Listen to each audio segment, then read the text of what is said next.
Let the dancing begin.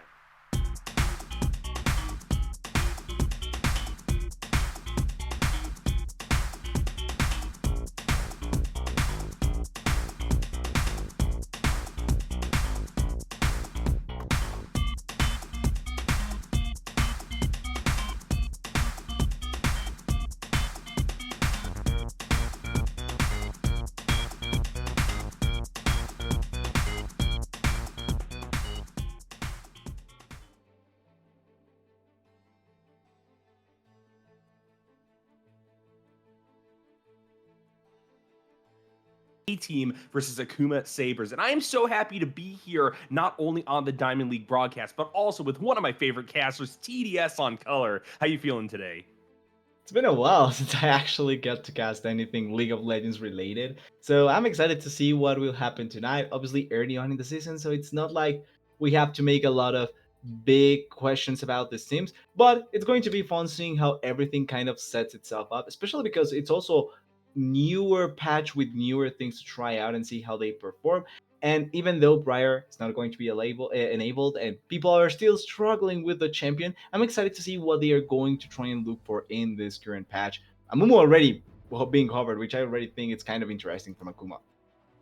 Yeah, not only hovered but locked in Akuma, going to go for the Kaisa Amumu. This could actually indicate an Amumu support, maybe a Yep. little bit of a pivot against the Maokai that was picked on B1 by Khan. Although typically when you see a jungler like the Maokai windmill slammed like you see on blue side, red team immediately wants to just lock that spot up, leave counter picks for elsewhere later on. But, you know, Kaisa wants to go in there. Amumu definitely can go in there as well, but they will have to contend with another champion that wants to jump deep into the enemy team, disrupt what the team is building up towards. That's the Rakan bot alongside the Ashe, which has been really, really high up in priority for Sunscorched.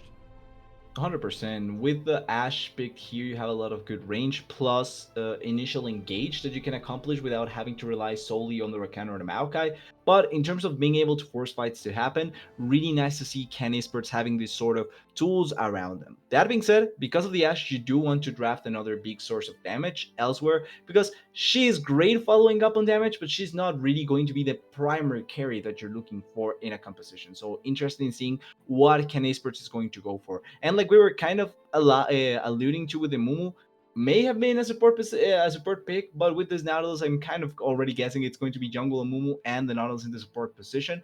And Mm-hmm.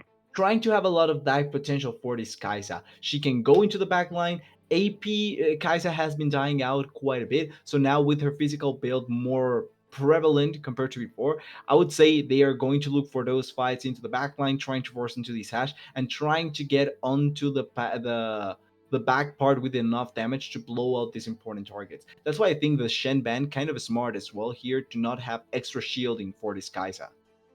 Yeah, I would agree with that. I think that Akuma has a pretty clear identity right now built in their draft. Two facilitators, two good frontliners alongside that Kaisa that is going to unite with those other two champions, dive right on in and start blowing people up. The Shen band, like you're saying, really nice call there by Khan Esports A, even though this is a champion that we haven't really seen a whole lot of, even with this most recent patch.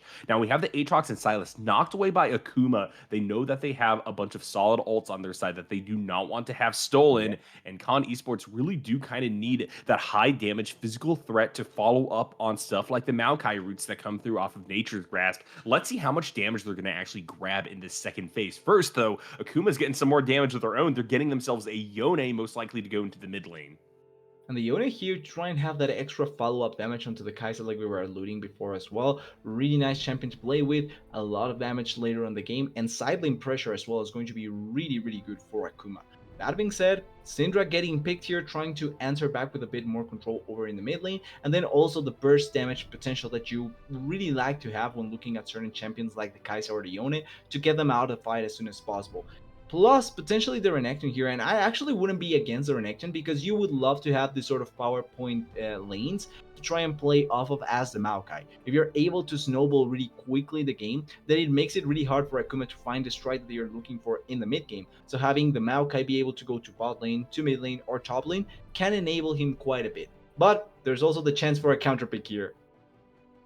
Yep. Yeah, and that's the power of red side. They're going to go for the Olaf, which I think is actually a really smart call versus the Renekton. Yeah. Obviously, there is still some flex potential with this team, but I think that Mhm. with that Nautilus kind of forcing the Amumu into either a jungle role or an individual lane makes a lot of sense that this is going to be an Olaf Yeah. top. Exactly. And I think going for the Olaf top here quite nice because like we were saying before as well, you want to have a power point in a lane. You want to have someone that you can actually go for as Akuma to try and get a bit of the weight off of the rest of the shoulders. And Kai'Sa and Nautilus, even though they can be really aggressive at level 2, they shouldn't be able to dominate the lane against an Ash Rakan that technically outranges them. Then in the mid lane, Yone can have pressure over the Syndra, and one good gank from the Amumu can really facilitate a lot of the Yone's lane. But if everything goes kind of how you predicted, then it becomes really difficult for the unit to win consistent trades in that lane. And then the top lane becomes the power point that you're looking for. And having this Olaf be as massive as possible can really just enable the rest of the team as well. Also, because his untargetability makes him really dangerous for champions like the Ashe and the Syndra going into mid game fights as well. Yeah, my thing that I'm looking at from Akuma Saber side is where exactly is Con Esports actually able to push back? I think that in general, Red Squad is kind of made out like bandits during this draft phase. They've stabilized that top lane. It's going to push back on the Renekton's priority and Yep. early game power. And then elsewhere on the map, I'm just seeing more damage coming out. Maybe the one place where we could see a little bit of diciness from the Akuma Sabers is there in the mid lane, as Yone can be relatively coin flippy if the Sindra knows how to position well. And furthermore, we see really early interference in that lane from the Maokai or maybe even a roaming Rakan. But overall, I'm really favoring them in this. Overall, I like the fact that Akuma really just commits to the idea that they originally had with the Kai'Sa, Mumu, and Nautilus pick. They banned away champions, and I particularly really like the Aatrox ban here. Not because he's miles better than the Renekton or anything like that, but because I would argue the volatility that Renekton brings the team is much riskier than that of the Aatrox. Aatrox can really just find one good fight and just find himself back into the game in any good position. Renekton is a bit more riskier in that sense, and if you're able to shut him down, he really becomes a difficult champion to try and pilot out later on, especially with some of the changes that he has received during the patch curses and also some items that have been hit as well. He kind of finds a hard time trying to come back as effectively as the Aatrox. And like we were saying, they needed a lot of physical damage. So with the Aatrox ban, it was either Renekton or look for a much scalier champion in the form of the Fiora. But then that's another issue that you have to face with having to wait till that Fiora comes online for you actually trying to fight. I think that Akuma piloted out really well the ideas that they wanted to have in this composition. And as long as they don't fall behind really heavily early on, by mid game, I think they have the tools to just try and run over Ken Esports' composition. Yeah, I mean, TDS, if we're both favoring Akuma Mm, Sabers here, I guess you could say that there were some pros during the draft and some cons. yeah, that is a bad one, but I'm not going to go against it. I am really looking forward to this, though. It looks like now, as we're moving into the client draft, we're seeing how these teams are settling, and nothing's really out of the ordinary. That will be an Amumu jungle, which I gotta be honest, I used to Okay. complain about, as I thought that its slow clear was really kind of putting them behind the eight ball in regards to getting out onto the map, making an impact. But as Maokai has kind of become this premier tank engager from that role alongside the Sejuani, I feel like just in general, people are going for full clears more. Things are Yeah. slowing down just a little bit. And as long as you aren't get something like a Xinjiao or a Jarvan, you're kind of happy to take a slower tempo early on, knowing especially that Akuma Sabers does have the scaling on their side. And it's interesting the fact that we're kind of hovering more towards the ganking potential junglers, but not necessarily just straight up early aggressive ganking junglers, but more so Mhm. just that they have CC in their kits, they become tanks, but they can gank. They don't want to just farm excessively, but they also don't want to ignore going for the ganks and lanes. That's why Maokai has been so prevalent. Even though his AP build was hit, he still can go for that option, but it's not as dangerous as before. And like you were saying, the tank Maokai version has risen up way more in priority. This just enables junglers like Yamu to find position in the game. Same for the Nautilus. I still think he's a fine enough jungler, but not a lot of people still go for it. Obviously, Sejuani still exists. Udyr ban, I think, is a really smart one because there's players that play him. Obviously, not the huge amount of player base goes for him, but he's a really consistent jungler as well to try and look for. And with the current state of the meta, I can really see them shining more and more. Until we see champions like Lee Sin, Xin Zhao, and Jarvan, like you were mentioning, either appear more or get more buffs, which seems like Riot is trying to push for that, then I expect to continue to see this sort of idea behind the junglers to stay more tanky focused. Oh, we're gonna go to another Maokai meta in Worlds. Are you excited for that, TDS? I'm actually not against it, just cause I do think that Maokai has its pros, but I would love to see him in other positions. Like maybe once in a Yeah. while top lane, just for the heck of it, maybe. I think that Maokai support was actually very good for a It was short fun. while there, but I don't know. It's kind of getting bullied again, especially as Yeah. we saw that Zyra climb back up into priority, shockingly enough. So something to keep an eye on. But as of now, that is in fact going to be a Maokai jungle inaugurating us here into the second Yep. week of BOL Diamond competition. Con Esports A versus Akuma Sabers about to take to the Rift. We'll see you guys on the other side.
Hello, friends, and welcome back to the Blue Otter League Diamond Division for Con Esports A versus Akuma Sabers. Game number 1 getting underway right now. And although we did have some talk in that early lobby TDS where they were basically begging one another to invade, looks like this is going to be a pretty classic 5-point, full-on deterrence coming in through the chat.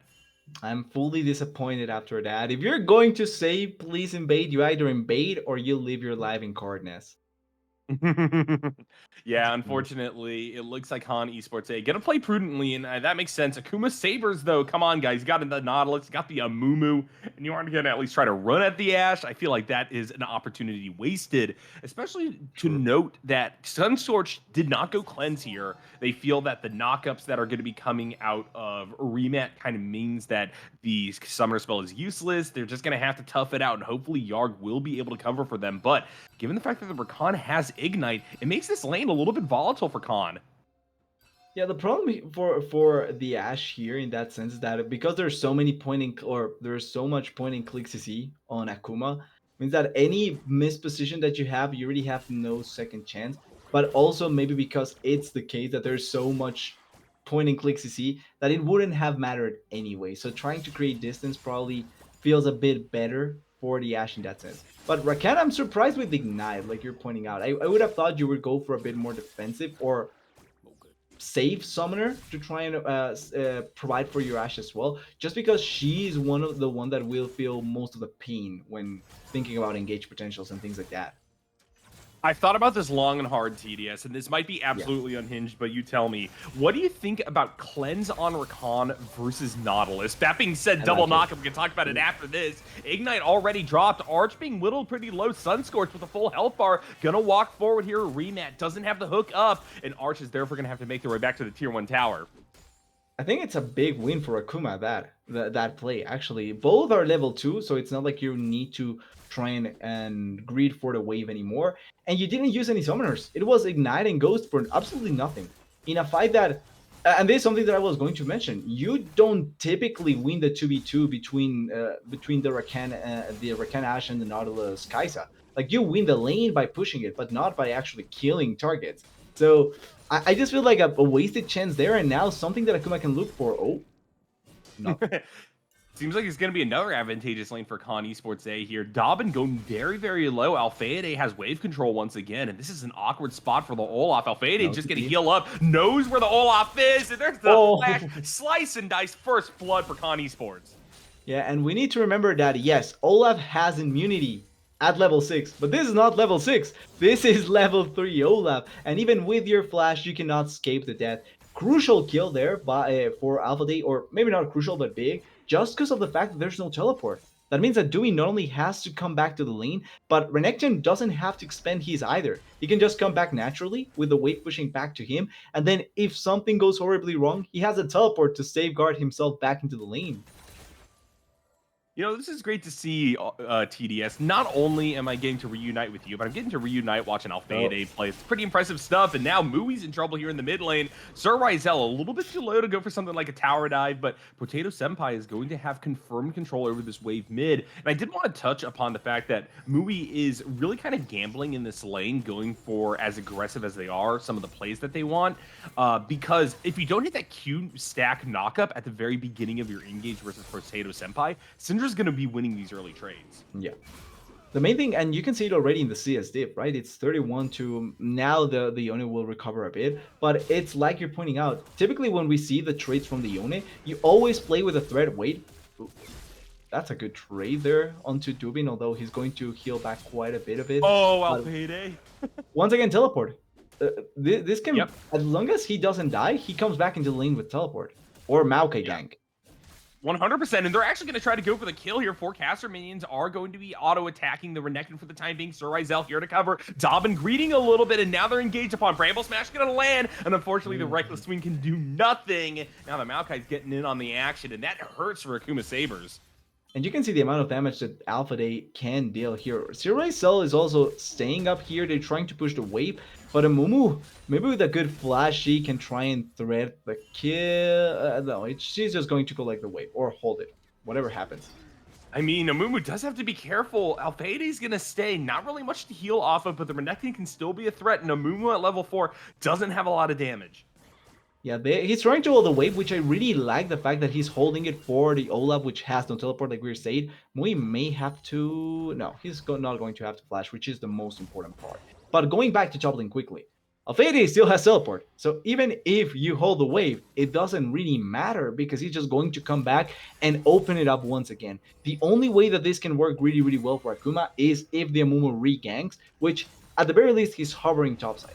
But this doesn't really create big enough differences for the Renekton to be worried about. He already has such a big lead thanks to the 2 kills, and also the Yeah, big play on the damage. bot side. Yarg going to expend about half their health bar to keep Sunscorched healthy. They stepped out a little bit too far to the side of the wave, and that's when Rematch comes in, fires off their Dredge Line, and this time it's going to hit the ADC. Okay, this is where Duvin can now actually win. He hits level 6, and Alfeade may not be able to actually win enough trades against him. But already at this point, as Alfeade, you really don't need to do anything apart from not allowing this to be frozen in front of your face. Yeah, I would agree with that. Alfade. Right now, though, in such a strong Speaking of damage, position, Ragnarok is going to make these fights a little bit harder, but Dominus, I think, actually just wins if they stand next to each other auto-attacking. See if that's actually the case, is Domin is going to be the first one to actually fire off that ultimate. Alfade just slithers away, though, and that is really rough. Now, this Olaf won't be able to hold the wave off that ultimate buff. such a smart decision there by Alfeade, by the way. Doesn't force the fight. He knows that he doesn't need to when Ragnarok is up. He actually can just try and push the wave, disengage, and as long as there's no ghost nor flash, he really is in no danger of being persecuted by the Olaf. So waits for his time, and with now ulti advantage, he really can play it out really, really well. Maybe not a dive. I don't expect to see a dive coming just because it is Olaf. He can actually kill you under turret, but I like the way that Alfeade is trying to play this out. That being said, Dobbin is not going to be pushing on this turret forever. Eventually, they're going to have to try to come back up here and get a little bit more priority. And look at this, actually. Sir Rizel coming in, going to be distracting Cafe Chocolata. Dobbin now has to walk down. Alfede has the Dominus available, and Dobbin is going to have the fight split away from them. Alfede gets the stun, gets the kill, and that is everything that they wanted. Khan Esports A going to find more advantage. That being said, Sir Rizel is trying to follow Cafe Chocolata over the wall. Mui picks up the kill. Potato Senpai flashes forward, though, cleans up the Amumu, but Mui manages to ult to safety. That was such a nice play overall. Cafe Chocolata, I like the fact that he was trying to bait for Mui to set himself up, but Mui used the soul out of the unit really early and kind of messed up with some of the play. But once again, this all comes from Alfeade's really smart decision from before. Baiting out Ragnarok, waiting for them to have the advantage, and even with low health, it doesn't matter. Renekton just outdamages you because he has the ultimate in his favor. Also, Potato Senpai may have been a bit late, but more health, more damage in his on his side, and was able to make a really good play. Ooh.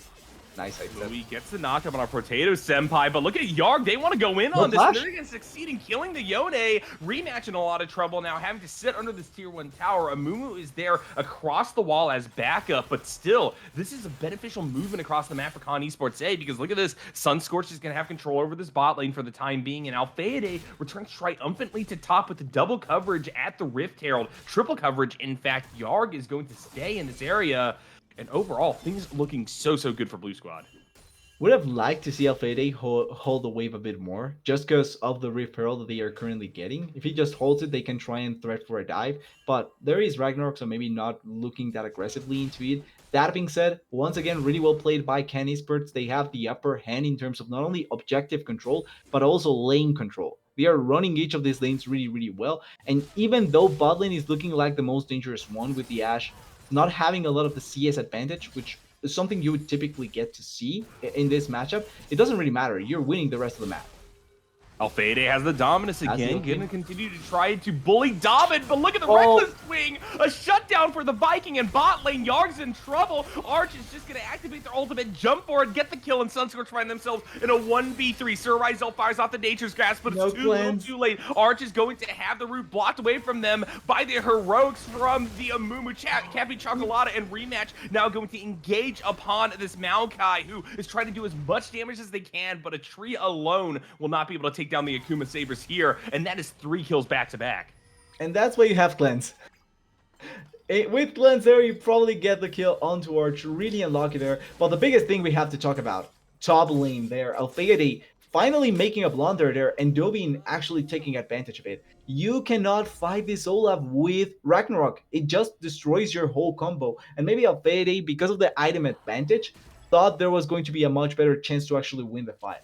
With this now, Dobin actually kind of coming close to not only winning the lane back, but being able to push it even harder. One kill can really make a difference in this sort of matchups. They're going to collect the dragon though, so 2 for 2 in terms of objectives, and as long as they don't throw much more of their lead, which they kind of did already, but not more gold given back into Akuma, they probably can try and manage it out. They still have a Reef Herald as well, and I mean, Plates. Dobbin's only down 200 gold. Yeah. And when you look at the totality of the lead that Con Esports A has, that is basically everything left for them. Akuma Sabers have stabilized the rest of the map beautifully. It's just really well coming back into this, but that comes also from the blunders from the enemy team. Like, you cannot give opportunities like this to teams that are trying to poise themselves into mid-game fighting, because if they find that value, that's a good hook. Yeah. Unfortunately, Arch doesn't have their ultimate backup to go for the full engage, even though Cappy Chocolata is hovering that bot lane river. We'll see off of this control order if they're going to be able to make something happen. Yarg activates the quickness, goes way too deep into enemy territory, and now they just have to give up their life, and they die to the Kaisa of all things. Really confusing play there for Colin Esports. So I just quickly say, I think Yarg was waiting for the Hex Slash to come back so that he can try and Hex Slash over the wall. But yeah, overall, really, really weird. Sunscorch has to flash away because he was going to die if not for that. Oh. This is a tough one. Potato Senpai able to get that last shot off, and they will kill Mui. And luckily, they find themselves in the exact spot where they're able to dodge out of the way of the turret aggro. They're just going to make the long walk home and be fine. Not gonna lie, that was a bit scary though for Potatoes and Pie.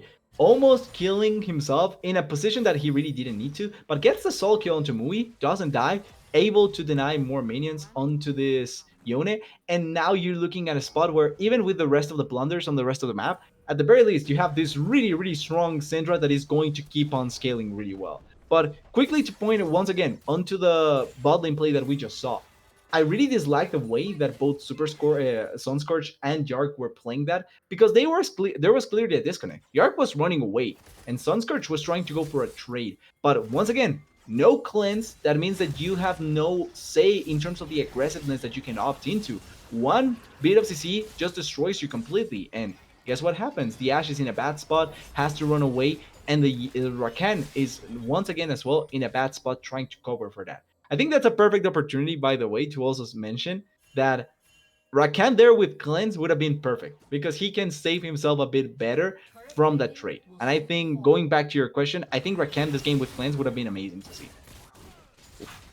You know, things are still not over for Con Esports A, though. Yeah. They find themselves with a gold lead once again, and now they're forced to play onto Rematch, who is going to be abandoned by Mui. Good call there by Akuma Sabers to stem the bleeding, but Potato Senpai getting another kill puts the Syndra in the driver's seat for Blue Squad. And I love the decision making there by Sir Razel to not only throw the Herald into the mid lane, but also play for the Syndra. She's clearly your strongest member at this point with what happened elsewhere in the map. So you want to play for her. You want to 100% go for this place. And the fact that now you have complete control over mid lane, thanks to the Syndra being this strong, you can go into the jungle like this. And is the Yone going to answer? No, he's really low. Amumu is probably dead here. They got the flash. They will get to safety, but I love this rotation too because it allows for first tower to be taken. Con Esports all of a sudden have so much more priority on the map, and they're going to bully Akuma Sabers out of this topside jungle, picking up the red buff, looking really, really good all of a sudden.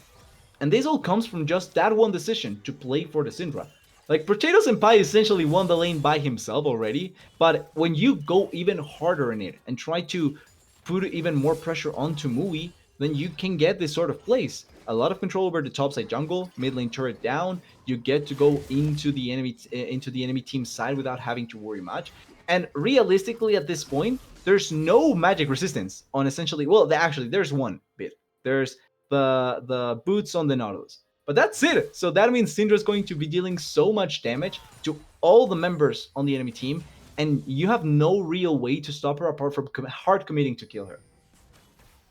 I want to note really quickly while we have this lull state before this next dragon spawns up, Arch is in fact going to be going for a lot of AP on this Yeah. Kaisa. They have the static shiv, but a blasting one and a tome is pretty interesting to see given what you were talking about earlier, TDS. This certainly is not as popular anymore. It's not the most popular, but I think based on game and draft, probably the right decision. You have the Yoni and the Olaf, so you don't have to commit for the physical damage version of the Kaisa. It's just like you're mentioning, we have seen way more. Oh, he lost the cannon. We have seen way more physical damage Kaisa. That's why I wasn't really thinking it was going to come through. But I like this adaptation by the players, like trying to think about what the game needs instead of what it's popular. Got a very slight pause there, right in the lead up to this dragon. Right now, full control over to Khan Like, Esports A. Interested to see if they're actually going to be able to just take this outright, or if the Akuma Sabers will try to contest this. And before we see that, immediately we go back of into that course. little freeze that happens after a pause. The freeze is perfect to try and set up for the hype of the fight, but I want to focus on the positioning from Potatoes and Pie. Really good to catch someone off guard, and once again, nobody's safe from the amount of damage that this Syndra deals at this point of the game, so they have to be extra careful about her. You good on your side once again, TDS, or like at 16, 19? Engage?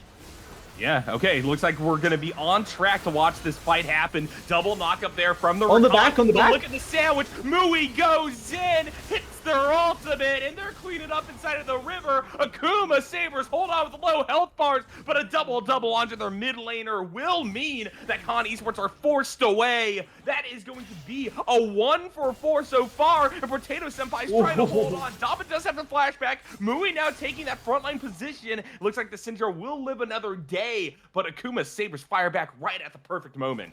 They take advantage of the disconnection from Can Esports, and I want to give credit to Akuma because I think that it was a smart approach how they opted into it. But you have to question the decision making from Can Esports there. They are the ones instigating the fight. They know that everyone is coming. They saw Olaf coming down way before. They know that they are going to try and fight for this dragon. So you don't overly engage on that, especially with knowing where the Olaf is coming from. You want to wait it out. You got the dragon, you go for the targets that are closer to your backline. And we see there, when the dragon goes down, they just engage on the side of Akuma. Objective is down. We don't care about that anymore. Then we just go for kills. They kill the rest of the members really, really well. And it's Syndra trying to think, what the hell do I do now because I'm alone by myself? She almost kills someone, but it's just the decision making feels really weird in that spot by Ken. They didn't need to force it like that.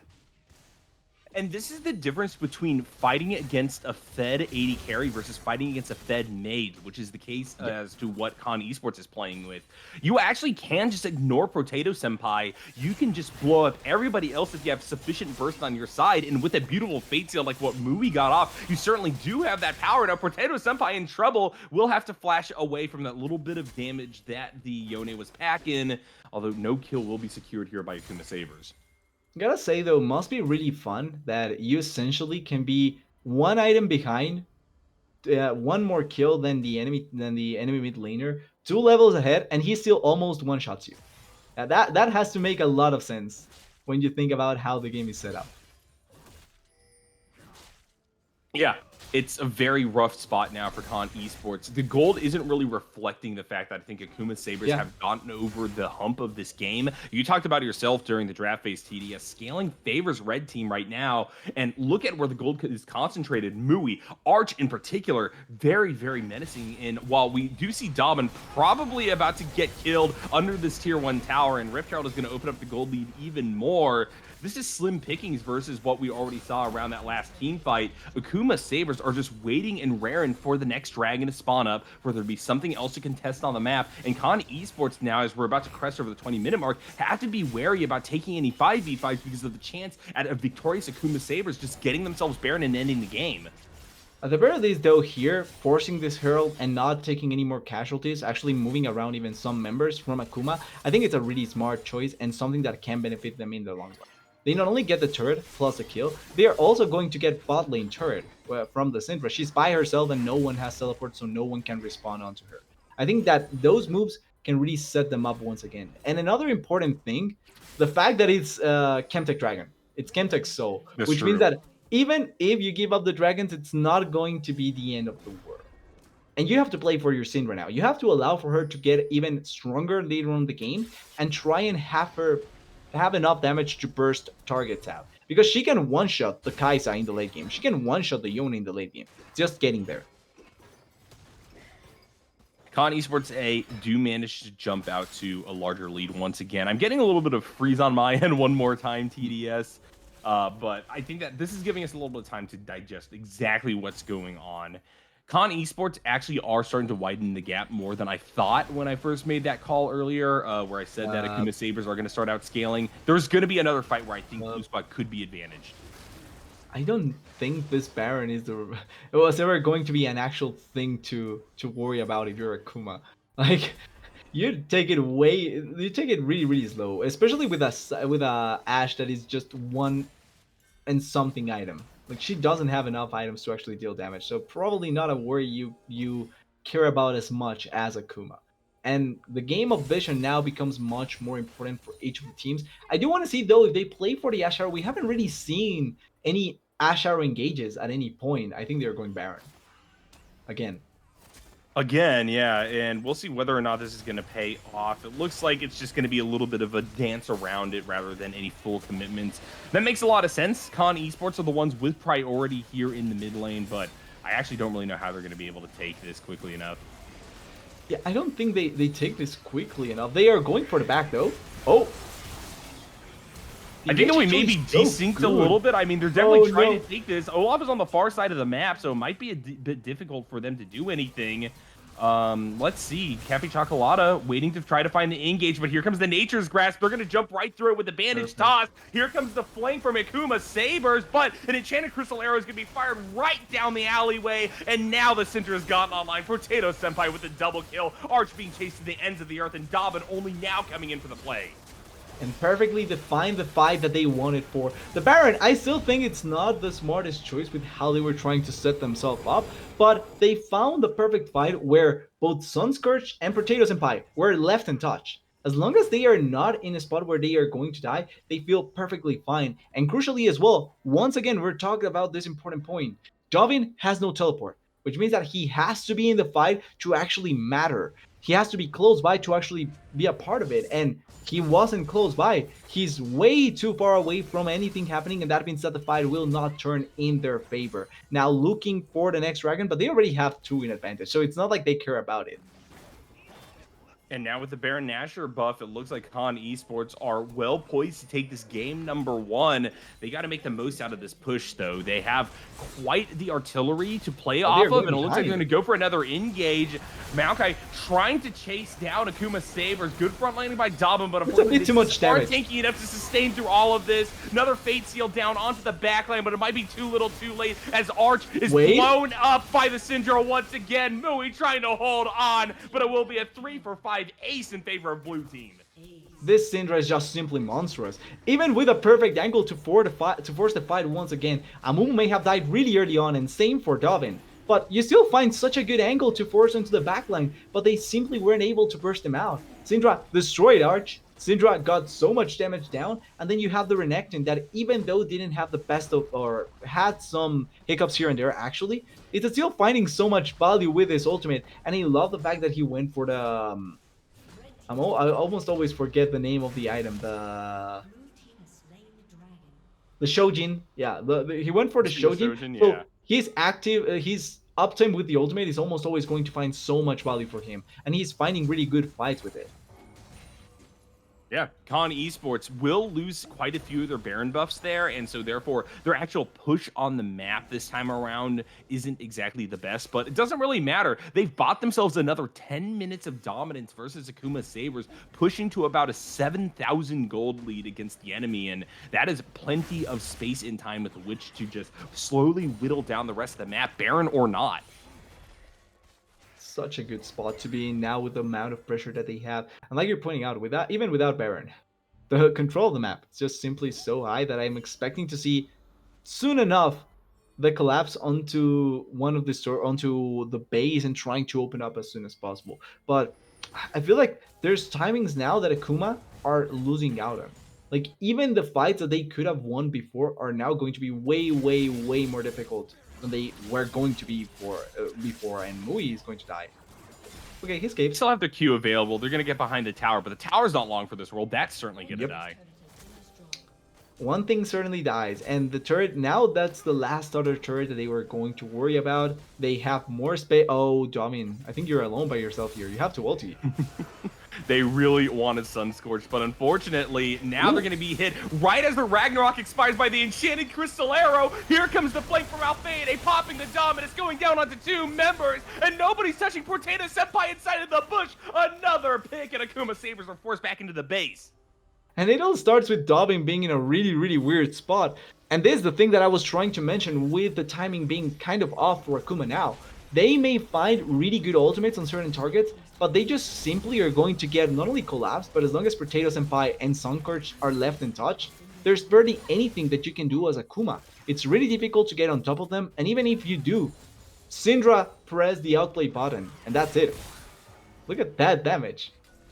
Yeah, this is so awkward. Akuma Sabers are just in a very difficult position now. They have to try to defend their base. Unfortunately, they don't really have the range to deal with the Ashe or the Syndra, and that means that every single time that an ability comes out, they're taking a hit to their damage, they're taking a hit to the timer in which they're able to actually force up to these turrets inside of their base. It really does feel like this one is over. They're going to have to look for a game number 2. And Ken Esports also just playing a bit for the respectful way to win the game. They're not going to overcommit, and they are going to just go back to base and try and come back stronger. And like you're pointing out, Mirko, even though I hate to call games over before they actually can win just because of human error and all that, thinking about game 2, right? What is the main thing that you have to look for going into game 2? Because you got a counter pick in top lane, it didn't work out at all. You got good team fighting power in the mid game, which you were able to kind of play around with it. But the biggest blunder is that your team kind of played distinct from your win condition. And I don't think that it was necessarily a mistake of draft, but more so a mistake of the players.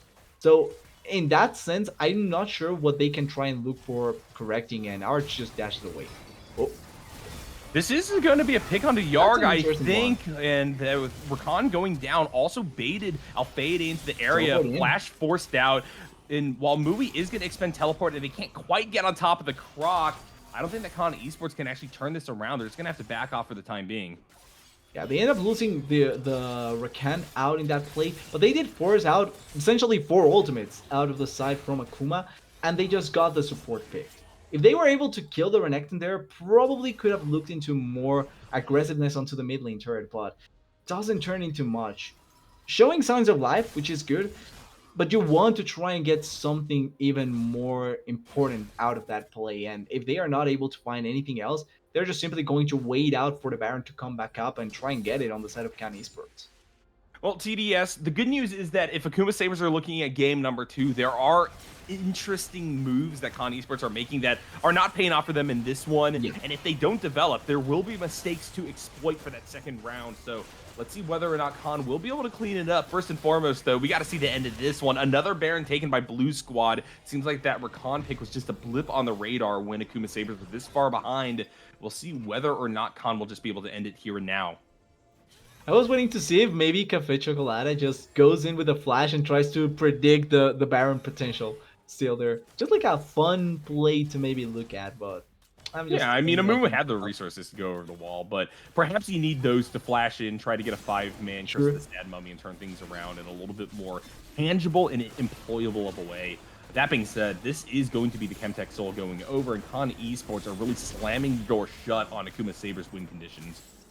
Once again, though, and trying to be the positive part for Akuma, it's not the worst soul to give up. It's just Chemtech. And one of the few things that you can actually do to turn around the game is get Elder. So if you actually are able to survive that long, maybe Elder can be your win condition. And one bad fight or one smite steal can really define everything if they are able to stay alive. But I'm not sure just because of the amount of damage that we just saw.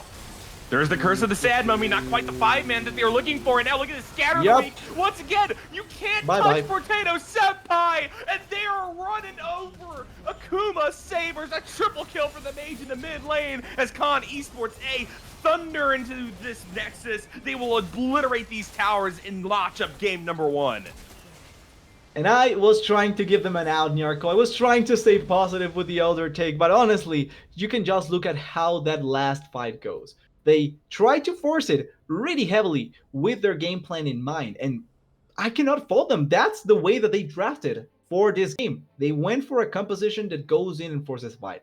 But Ashe wasn't touched, Syndra wasn't touched, and when the wombo doesn't come through, or when you cannot get your ultimates on top of these 2 carries, they just outplay you and out damage you. I would love to focus on Potato Senpai's damage, because 28k in the duration of the game, but not only the amount of damage he deals, the way that he kind of stabilized the game for the team. He was the main power point, the main damage dealer for a huge portion of the game with some of the blunders that happened early on, and just based on the Syndra, they were able to salvage a lot of the situation. It really cannot be understated how much Potato Senpai had an impact in this game. Yeah, 100%. I got to be honest here, TDS. I think that it really was just a matter of this Yone struggling early without much support from Akuma Sabers that solo lost in this round because, like I said before, there was gold concentration that was really starting to benefit Red Squad, but they unfortunately had lost a lot of tempo because the Yone was bullied out of that lane. That was furthered by the first Rift Herald drops, things like that. Yeah. And even though Arch managed to start pulling ahead, they didn't pick up another kill after that fight around the dragon. Exactly, like the way that they managed that out in terms of trying to keep down the source of damage from the side of Akuma was really well done. And this is something we talked about in draft, right? Like, you can see that the plan for the side of Esports was a bit more controlled, a bit more playing for their advantage to try and deny the side of Akuma. But if Akuma gets their leads, they have way more damage sources to try and play off in the mid game. Importantly though, because the Syndra provides you so much control, and this is something I failed to mention during the game in terms of the Syndra and Olaf as well. One of the few things that cancels out Olaf is burst damage. Like, even if he becomes untargetable, he cannot escape death. As long as you have enough damage to burst him out, he really doesn't find a lot of value in multiple fights, and that's exactly what Syndra was able to accomplish. He didn't join the Baron fight, yes, but then every other fight where Syndra and Olaf were involved, his health bar went from this to this as soon as possible. And that was really difficult for the Olaf to try and force out, created space for the Ashe, and then Renekton as well could focus on the carries, the rest of the carries, without thinking about the Olaf. A great showing from Esports here in game number 1. Akuma Sabers going to have to adapt, try to make more of that early game if they want to take the second game and move us to a decider game number 3. But we got to look at that draft first. We got to see what's going to happen on the other side of this quick break. We're going to throw it to. We'll see you guys soon.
Hello, friends, and welcome back to the Blue Otter League Diamond Division for game number 2 between Akuma Sabers and Khan Esports A. Khan got off to a rollicking start to the series TDS. Really solid play all around to get them 2 Barons, a Dragon Soul. It really was textbook League of Legends. And while there were a few, overextensions here and there from the likes of Yarg and company, it really did not amount to much. And Akuma were never able to make the comeback happen. Now, on blue side, we're going to see whether or not Akuma Sabers will be able to turn things around. Starting out with this ban phase, they are removing the Maokai from the pool. Interesting that they are the ones banning away the Maokai, since it was a pretty strong pick, and typically you should be able to play around with it, but they get the rail instead. So CC for CC, at the end of the day, you still value that quite a bit, and you also have the option now to train flex around the rail between support and jungle, something that maybe the side of Akuma does value quite a bit. That being said, I'm kind of scared this time around, not necessarily because Akuma will get strong picks or anything like that, but because now there's even a better chance for someone like Potato Senpai or definitely up there in the top lane to get their counter picks. That is going to be scary, especially considering how the previous game ended up going. Yeah, and right now we're looking at a Jarvan, kind of going back to the discussion we had earlier about high tempo versus low tempo junglers, what we're looking for out of a first clear. This is pretty aggressive, but I think that Rel is also very happy to have to deal with this early. So right now, liking what Akuma's doing early on, but Khan Esports clearly know how to use whatever tools they're given in the game, as we saw their dominance in game number 1 prove, and they're getting themselves the Ashe once again as well. They're opting for the Ashe to also have follow-up for their initial engage, which I think is quite nice. And the Ivern being covered here, I actually do not mind having the Ivern here to provide the extra help. Still think Ivern is really strong. I think that going for carries on both, or how Akuma played the previous game with having carries on both top lane and AD carry in mid lane, having someone like the Ivern to provide extra protection can be really, really good. And now the Nyla. I feel like Nyla has been rising up so much in priority just because of the amount of CC that the game currently has, and how there's quite a good amount of squishy lanes that you can try and play around and against. But this is a perfect opportunity for the Renata counter pick as well. Could be a really smart choice.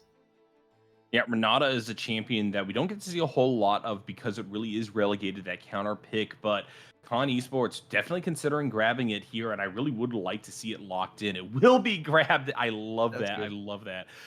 Now, because we have the Ivern, unfortunately, it doesn't look like we're going to be getting my desired Neoteric lane out of Akuma, but certainly we know who the carry is going to be for Akuma Sabers this time around, especially given the fact that we're having such centering on a combination of engage and enchanting from these 2 other picks. And interestingly enough, even though there is an Ivern here, and now it's mainly just the 2 champions that will force the engage, pretty similar choice for Akuma to go compared to the previous game. You have good engage and also a lot of mid game power that you can rely on to try and force fights to happen. The next 2 picks are going to be important once again, but I feel like Akuma is going to stick to a pretty similar idea of what they picked in the previous game and try and play around with that. And it's on Ken trying to go for something that can answer to that once again and have a lot of control to try and stop that from happening. Yeah, the Ari considered for a ban here by Khan Esports. They will deny that as Akuma no longer want to have to deal with something like that Syndra that really brought Potato Senpai to the front of our discussion in game number 1. Yep. It's adjustments on adjustments. This is the first part of the homework that I laid out for Akuma Sabers. The question is, can they enact these adaptations in this game? And now it's going to be interesting seeing what they opt into here. Who are they going to give their main counter pick to? Orianna, I like just because of the safety of it, and you also have the combo potential with the Jarvan. You already have engaged, so it's not like you need to try and find more. And maybe having that sort of counter pick in the top lane can be much, much more ideal for Ken Esports. Especially because I do think that Potato probably can put himself in a good enough spot that it doesn't really matter if he gets the counter pick or not. But it could have been really fun to see it as well in the mid lane. Yep, and now we are seeing the Orianna picked, and the response, as per usual, whenever we get these kinds of vintage drafts, is going to be at least a consideration of the Azir. Whoa, snapped Katarina, though. That is fascinating. Now we have 2 relatively low-range champions in that bot and mid-roll. This is a do or die game for Akuma in the mid game. Like they live and die by what happens in the mid game with this team composition.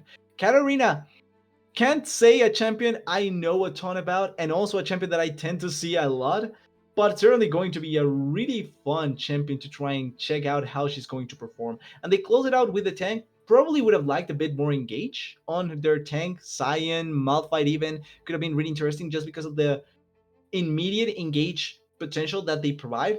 But the Poppy does fit the build to a certain degree and can provide a lot of value for the rest of the champions with the dash denial. And the counter pick, is it going to be an Olaf 5 once again? I don't really know if the Olaf was the strongest point of the team for sure, but it did have its bright moments. Bringing Yeah. it back versus the Renekton early on, wouldn't be shocked to see it grabbed once more. Con Esports this time going to be the ones grabbing it though. Well, the thing here is who's going to if there's burst potential against the Olaf. Once again, that's how I try to differentiate certain compositions that go against the Olaf. In this spot, I would argue it's going to be the Katarina that will try and burst him out. But obviously, we have to think about, is the Katarina going to be ahead? Will she build AP or AD? And I think typically you see hybrid, but AD probably a bit more favorable or favored than the AP Katarina version. And will she be able to get on top of the Olaf as well? That's the other question. Because one good thing that the composition, once again, from Can has is they have really good control. They have Oriana Shockwave, you have Renata Ultimate, you have Jarvan just combos, and Hmm. also Ash Arrow. You have a lot of tools to stop Katarina from engaging, or at the very least from jumping on top of certain champions. And does she want to also use her combo on Olaf instead of on the carries? That's also the other thing that you have to try and consider. So Katarina this game probably going to play uh an important I was going to say paper, but an important role on the game, but I'm not sure how much is going to matter with how stable Ken Esports composition feels like.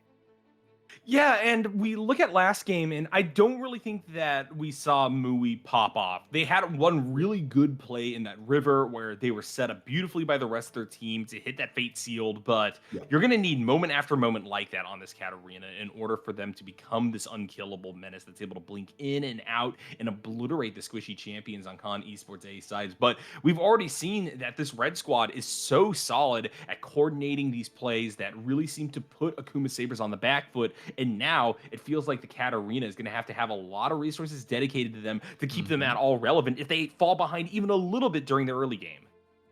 Exactly. Like the tools they have to play around with, I kind of feel are even more are smaller compared to the previous game. They have good tools, but if they mess up once or twice in the game, I think that their margin for error is much smaller, and they have to be able to answer in those small opportunities they will get. Because if not, the game can just be completely controlled by Ken Experts, and this also gets quite messed up by how far behind are they going to be going into mid game.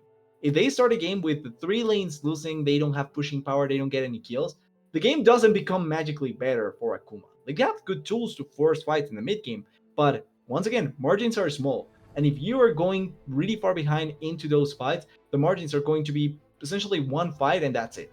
You have to be really, really careful about how you opt into those situations here. And League is a snowbally game in general, but I feel that the Yep. snowball is all the more present here with Akuma Saber's team composition.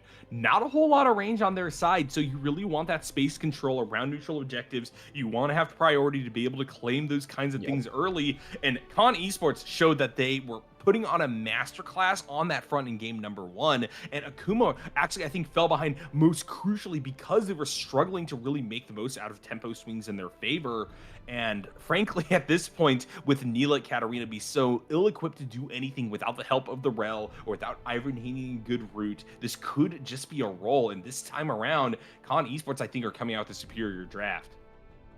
I have to agree there. I think Khan just feels much consistent, much more balanced, much more out to try and play out the game compared to Akuma.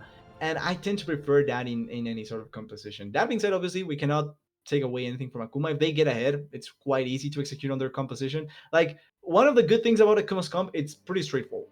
If Mhm. you are ahead and you're able to just go into fights without having to worry about the huge deficit or anything like that. Their composition is go in and kill people, pretty much. Like that's the idea. So apart from that, the fact that they have a pretty straightforward com and they can execute on it, everything else seems kind of difficult. But wouldn't take it from them to be able to execute on that. All right. Well, lines drawn once again. Akuma Sabers in a do or die scenario with an innovative draft, we'll say. Yep. TDS. Con Esports coasting a little bit after that game number one, feeling good about themselves. Let's see if they're going to be able to translate those early successes into dominance for another game. We'll see you guys on the other side.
Hello, friends, and welcome back to the Blue Otter League Diamond Division for game number 2 between Akuma Sabers and Con Esports A team. We got to cleanse Ghost on Arch. I'm a little bit worried, TDS. What exactly is Akuma Sabers thinking here?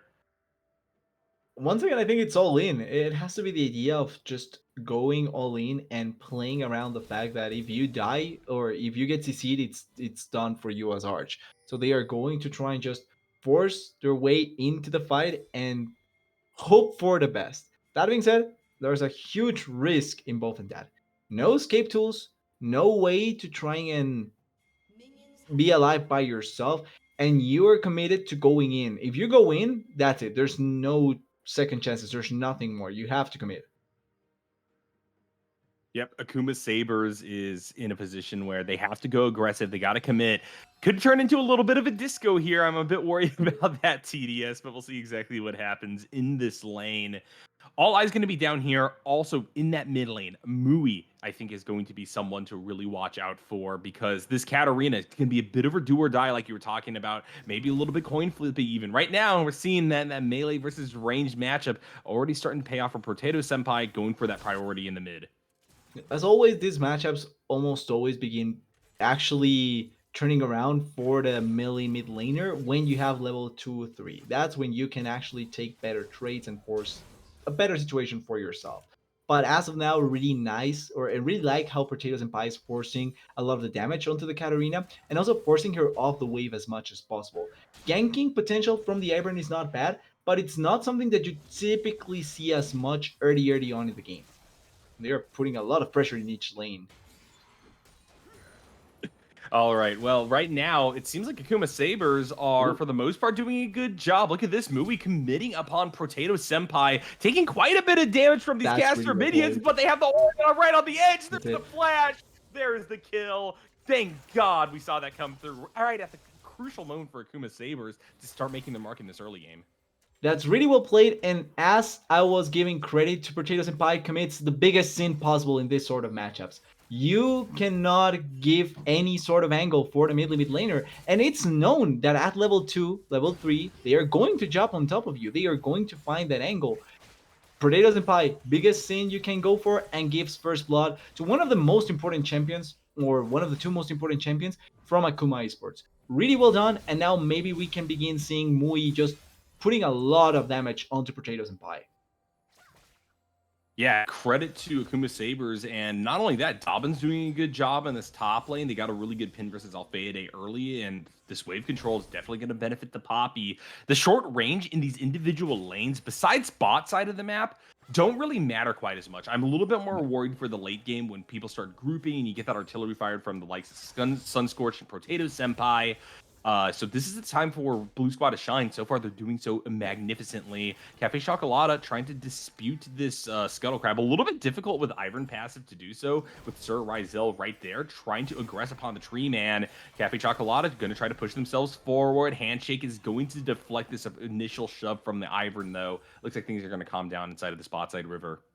The problem is like we're seeing on screen, and well, even though we pan away, like we were seeing that because of the big blunder in the mid lane, now you essentially have no say in these sort of fights. Potatoes and Pie is dead. He's completely dead here. This is a disaster for Con Esports A. If they're going to give another kill over to Mui, I think this game is almost about over already. This Katarina going to be a menace, and yes, the final blow will be landed by that assassin. Like, I don't want to humper on this, but I honestly do not understand anything Potatoes and Pie has done after level 1. Like, nothing he has done has made any sense, especially looking at it as a from a mid lane perspective. Just you have no say anymore in this lane. Like, you are losing it out because of the blunder that you made. And that's also why the Scuttlecrab was lost in the bot lane, and why the Jarvan lost out on the Scuttlecrab as well in the top lane. Oh, dive potential here. No flash. Yeah, and this is just going to be easy peasy, clean it up. Dobbin able to get out from under the tower aggro, but Sir Did he Rizel get the is kill? almost about to land a killing blow. Cafe Chocolata trying to suffocate the Jarvan for the time being. Poppy just walks it off, and Con Esports will be denied a kill to answer back. Ooh, really nice flash there, and yeah, perfectly played. But this just feels like Can Esports is absolutely not respecting anything that Akuma can do. Like, they legitimately just look at their champions and said, "Yeah, they are not going to do anything to us, and we're just going to autopilot." And that's exactly what it feels like so far. Really well played by Akuma, punishing really, really well the side of Can. And this is the way for them to pretty much just run over the game. The fact that they have a huge lead already to start it off.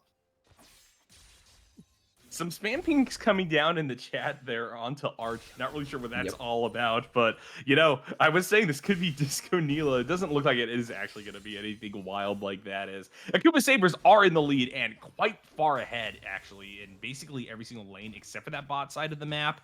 The fact that Poppy was the one to clean up the kill is not something I'm a big fan of. Kind of wish that Kaifi Chocolata mobilized that gold a little bit more and just left that Day and Dob into their own devices. But now we're going to be able to watch that Poppy try to make something Oh big happen. Mui no. just definitely dodging out of the way of everything. Yard committed the flash to try to get the handshake off, and that means Kana Esports, desperate for a kill, will once again be denied. That's the sort of play that if this was solo queue, I'm pretty sure 3 out of the 5 members run it down. Like there's no after that play. And now Flash is way as well blown by Sunscorch. At the very least, there's no Flash and Arch, but they are going to die here. Yeah, Actually, Arch does have to commit the ghost. Cafe Chocolata not quite able to get the ideal re-engage, and so things are going to calm down. But I would say Sunscorch definitely coming out, getting the butt end of that whole interaction. Yarg pulled away from the lane, committed that flash wall gone, and now the Ashe is a sitting duck for any further aggression from this Ivern. they used everything to try and escape there. And yeah, the Ashe is in a tough spot. Good thing is the wave is coming into them. So technically speaking, they actually don't need to do anything as long as they just let the wave go into them. But I don't think they are going to wait. Yep. Apotheosis landing, gets the pull back, and here comes the crash down as well. Ignite going to be fired off. Sunscorch has a little bit of time to play with, given the fact that Bailout was put on top of them, but Arch, too healthy to deal with, and that is going to be another one for Akuma's Sabers. And this is probably going to be translated into a Dragon as well. What a turnaround from game number 1, TDS. Well, it all starts when you make the first mistake. Like one mistake leads to so many bad plays from Can, but because once again, I think that they are absolutely disrespecting what the champions from the enemy team can do. Like I'm not gonna lie, I see the enemy team comp, I see the sums that the Nile is taking, and I do say as well, okay, they have to be trolling. But at that point, you also have to, at the very least, put a bit of respect into what they are going to be able to do. Like this, once again, this is no random solo queue game.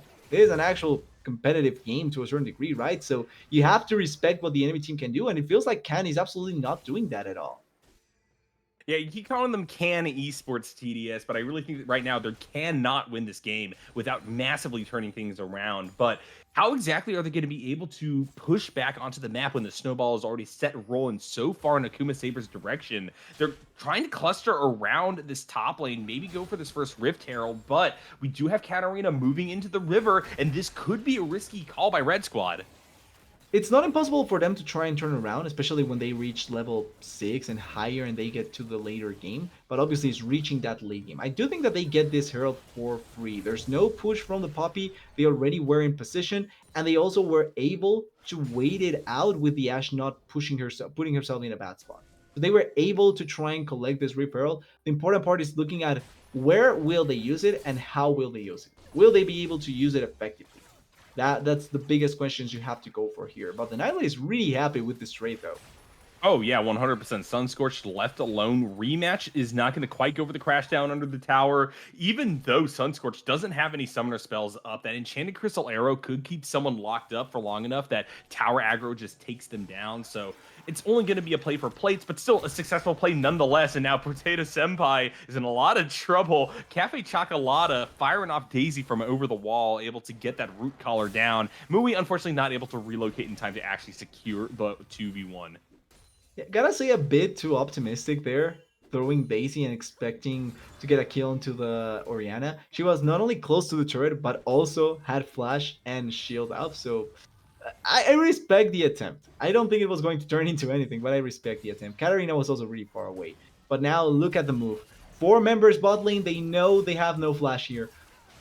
Great handshake from Yarg to keep Great. things alive. Amui is going deep. We'll have to just jump back out. Will not hop over to that knife, especially with Sunscorch and Sir Rizel showing in the area. Con Esports trying to push back, doing a good job of keeping things stable for the time being, but they are down on gold, and so far that hasn't been changing.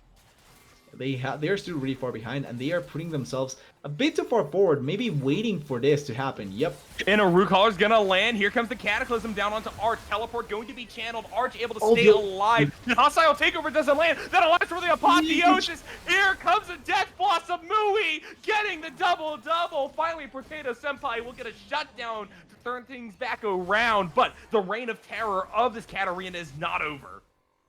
They do get the shutdown in their favor, and for Potatoes and Pie, that's actually such a big win. Still dealing quite a bit of damage there, and I don't think they can force onto the Oriana to try and force the kill. Still, could have been much worse for Ken Esports. They are really far behind, and the fact that they are able to get a huge shutdown from the Katarina, I would say it's a big win for them. Probably could have been better if they get another one, but you have to take the advantages where they come from. And if you're able to get something, I think that's already much bigger. But with that being said, Nyla completes the collector. And I think this is a point where you have to be extra careful if you're the Ashe or the Renata down there in the bot lane. Yeah, and Cafe Chocolata, I think, kind of undersold right now in terms of how powerful this Ivern is going to be. I really do think that this is what pushes Arch over the edge to become the second major carry of Akuma Sabers. They haven't done quite enough just yet, but once those shields start coming out in earnest, Arch is going to be nigh unstoppable, and we already saw how good that alley-oop of the Apotheosis into Death Lotus is. Mui looking monstrous off the back of their teammates also succeeding. This is exactly what I wanted out of Akuma Sabers.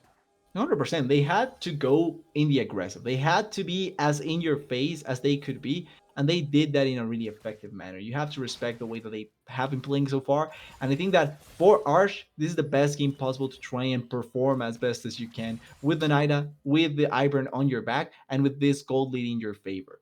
They are looking also for the bot lane turret potentially, or maybe the second dragon of the game with how they are pushing some of the waves.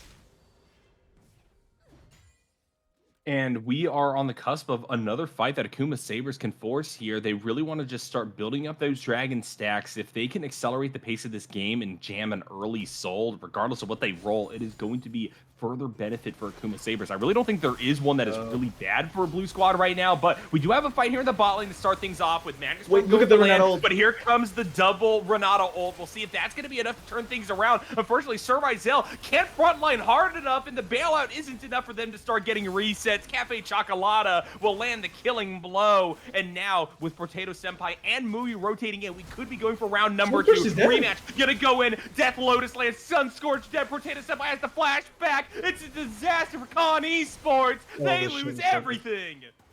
And that is such a good play coming in from Ken, from the side of Akuma. But crucially, and it's the unspoken hero of the fight, Dubin canceling the teleport from Alpha Day.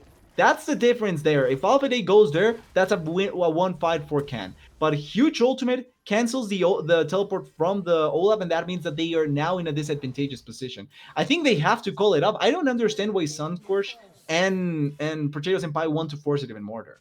That fight is done. That you lost it. You cannot do anything there, especially because the Katarina is going down, and you just decide blindly to keep the fight going as much as possible. Really weird choice once again, and for Akuma that want to keep pushing the issue, this is the best possible thing they can do. Just keep pushing it. Akuma Sabers now even more comfortable going for this next dragon. I think that Arch, being in this mid lane now, keeping an eye on Yarg and Potato Senpai will work as that lookout, as we're just looking for another pick. Akuma Sabers really in solid position here. Their ability to go for full-on engages is a little bit tied to how well Rematch is able to posture over a wall and look for a Magnet Storm. They neither have a wall nor a Magnet Storm to play with right now, but regardless, they still are going to push upon this dragon, and we'll see whether or not they're going to get this without any contestation. It's going to be pretty free for them, and as an individual dragon, this is one of those that you are happy to get. The important part now is the soul. What will they be able to draw? Because that is one of the main ways to force their win condition even harder. If they get, I think it's Chemtech, they actually draw the worst possible. Oh. Teleport coming out. Dalvin trying to hold on for long enough for this teleport to come through. Mui gets Death Lotus off, but so far it will be a 2-for-2, I think. Con Esports managed to get another shutdown, and we can say that that's fully in their benefit. Well, all of getting the shutdown, it's fully important. That's one of the best things you can go for. They also blow the teleport out of the Katarina, so even if they lose this Rip Herald, it's not like they are going to lose out on a lot of map pressure just because of that teleport being used. And it's also post plates, which means that this is not the Rip Herald that you worry about the most. Still quite heavily in favor of Akuma, but the fact that the lead hasn't go farther than 3,000 gold, it's the best thing possible for Ken. Their composition will scale way better. That means that as long as they wait, they should be fine to try and play it out in the long run.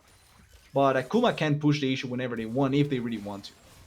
The thing is, Mui picked up 2 kills. They got the Yep, double on that top side of the map, so the teleport was worth it that's for true. them. And gold concentration is super important. Once again, don't really think that that is favorable when you're this far ahead. You don't want to just have things matched. But you also did buy space and time for Cafe Chocolata to run over and grab the Rift Herald while Sir Rizel was gone. So we'll have to see what the value of the future play is going to be to fully look back upon what happened topside and see who it was in favor of. But Akuma Sabers, as you're talking about right now, does have the gold lead. It has not expanded that much, though. Exactly. It's quite a lot on how much value in the near and later future do you get from those plays. I think probably Akuma will benefit the most really soon, especially if they want to force a lot onto the dragon, which should be a win condition for them. But as long as they wait it out, I think Ken can really find the benefit later on. The issue is that I say this, but it's essentially an impossibility for teams to actually wait it out. Mui, that's a lot of damage. That's a kill. Wow.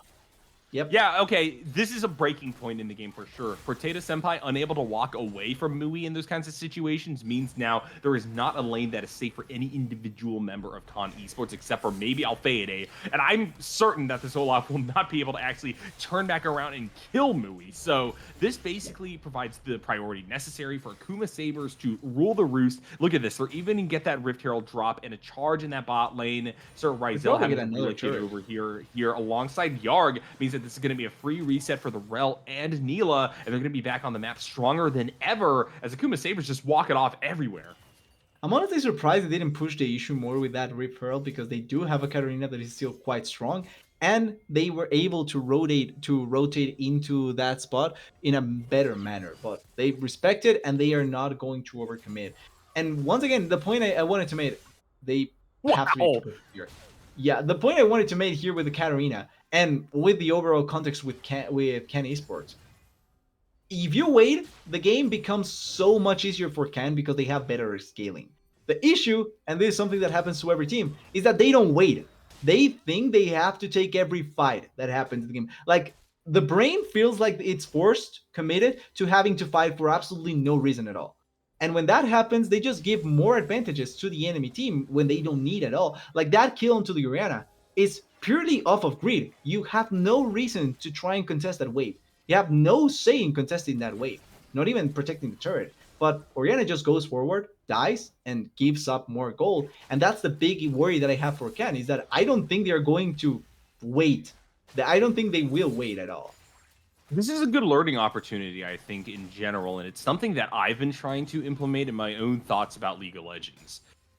Look, at the end of the day, greeting to try to defend your tower seems to make sense. You're preventing gold from being accessed Yep. by Akuma Sabers. But here's the thing. Is that tower defense actually going to be the do or die scenario that helps Con Esports contest this next dragon? Or are they going to have to wait for Soul regardless? Probably in this situation, they're waiting for Soul regardless, because look at this.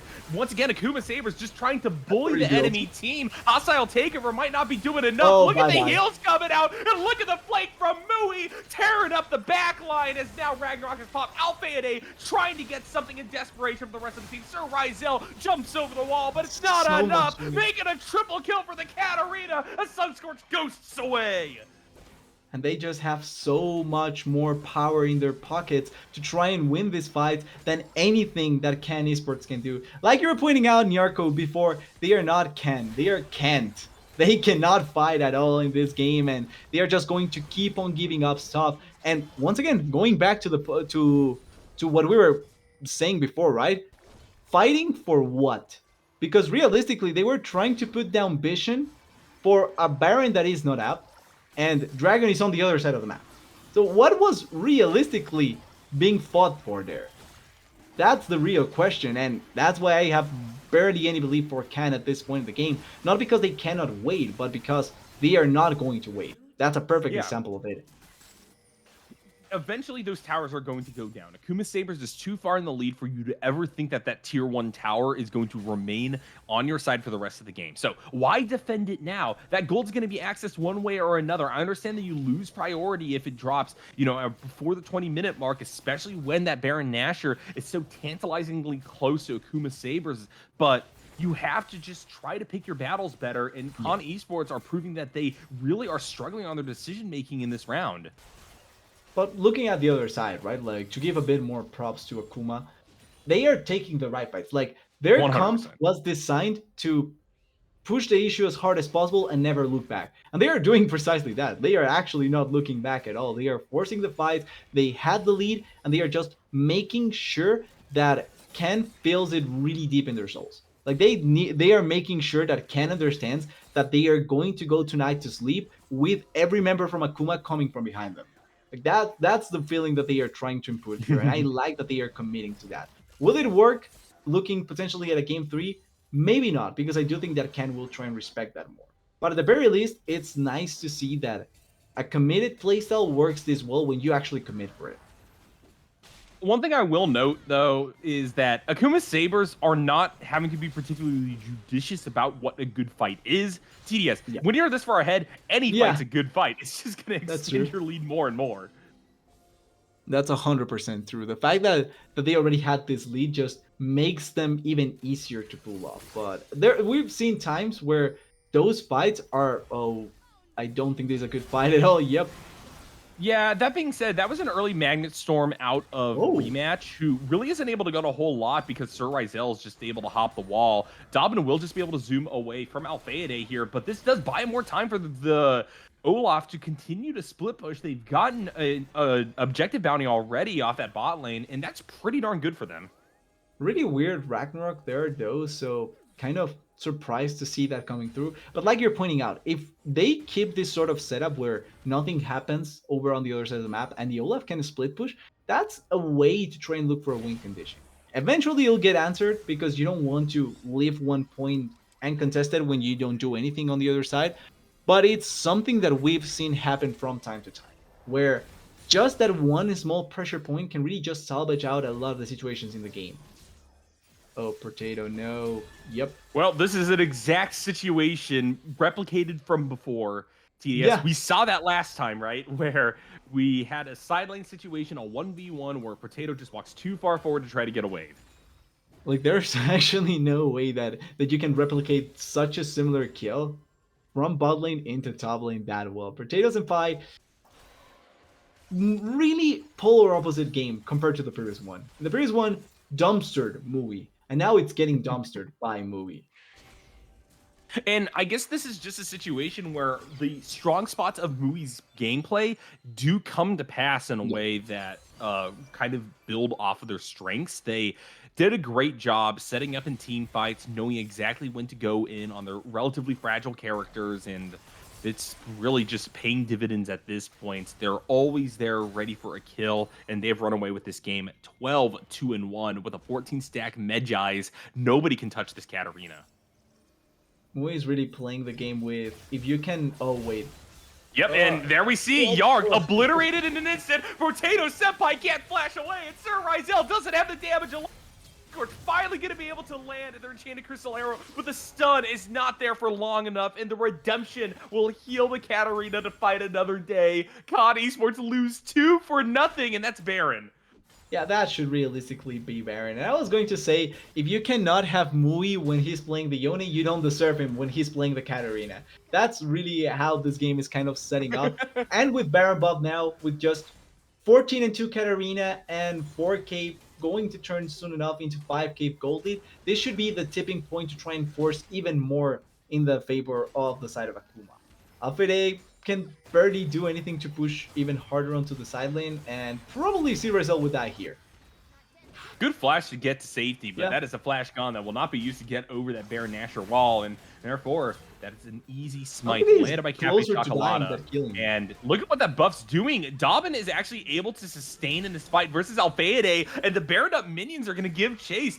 This is a rough Olaf as Dobbin just gets the solo bolo. Well, so game 3, Nyarko, looking at how this went, right? Oh, Yeah, yeah? if the Olaf loses the side lane, that's it. Like, there's no hope for the game if the Olaf gets solo killed by Poppy. I agree with you. I think that, yeah, Con Esports is going to have to turn their eyes to game number 3. And I think the answer is you really got to help Potato Senpai keep Mui down early, because this is the second game running where we've seen them bare their fangs. First time around, it was just not enough to break the camel's back, as it were. So Con Esports are, you know, presented with opportunities. The problem is this time it is a full-on disaster. Sir Rizel can't even live in their own jungle anymore. And that's really the thing. Like, it cannot be understated how much the game was decided level 2. Oh, Like, Yard's legitimately, dead. that's a lot of damage, and Mui's not going to die at all. They're even teleporting in just for the heck of it. I mean, you might as well just united front at this point with one member Yeah, down. Con you can. Esports are going to be push and pull across the map. You either besiege this tier 3 in the mid lane, or you go up topside, where for some reason both of the towers are still standing on Con Esports side. They realistically can just force how they want to. They are not going to overcommit, which I to a certain degree respect, but I feel like they really could have just keep on pushing the issue and it wouldn't be that bad. But going a bit back to the point, like this game legitimately was decided at level 2. If Mui Yep. doesn't get that soul kill so early on, the game looks completely different.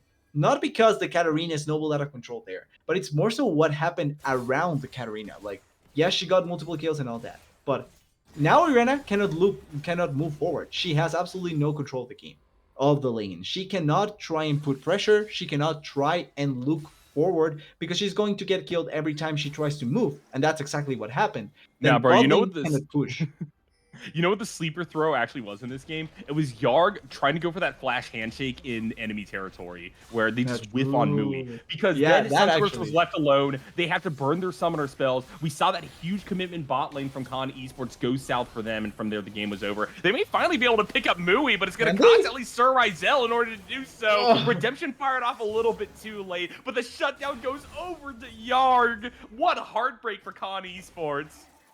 It has to be so sad when you commit so much, you actually get the kill, and it goes to the support. Like, this isn't 10 minutes where we tend to argue that maybe giving the kill to the support is not bad. Like, this shutdown for the Oriana could have been so massive, but guess it's not going to be the case. Guess Katarina dying is not going to turn into the most important part, and now the siege continues over in the mid lane.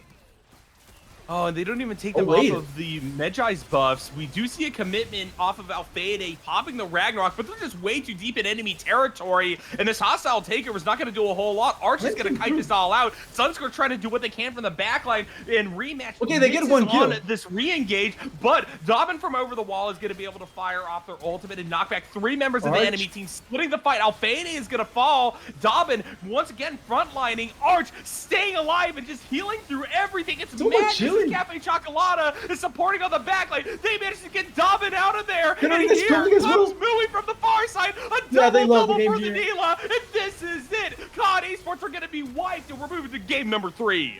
Ivern is a totally fair and good champion. Like, that is completely everyone balanced. alive. There's no people. I want to find someone that actually can argue me that Ivern is not broken. That is inexcusable. He healed the Nyla for every bit of damage that came through, and I don't care they are behind. That's not normal healing. That is way too much, but teams still don't want to pick him up. Yeah, that was crazy. Akuma Sabers absolutely obliterate Con Esports at a comeback game number 2. And we're moving on to a deciding round, TDS. I really did not foresee this happening. I did not either. And especially with the, like, I'm not gonna lie, I dislike the composition from Akuma since the start. That composition is the epitome of we either win in one moment or the game is completely screwed.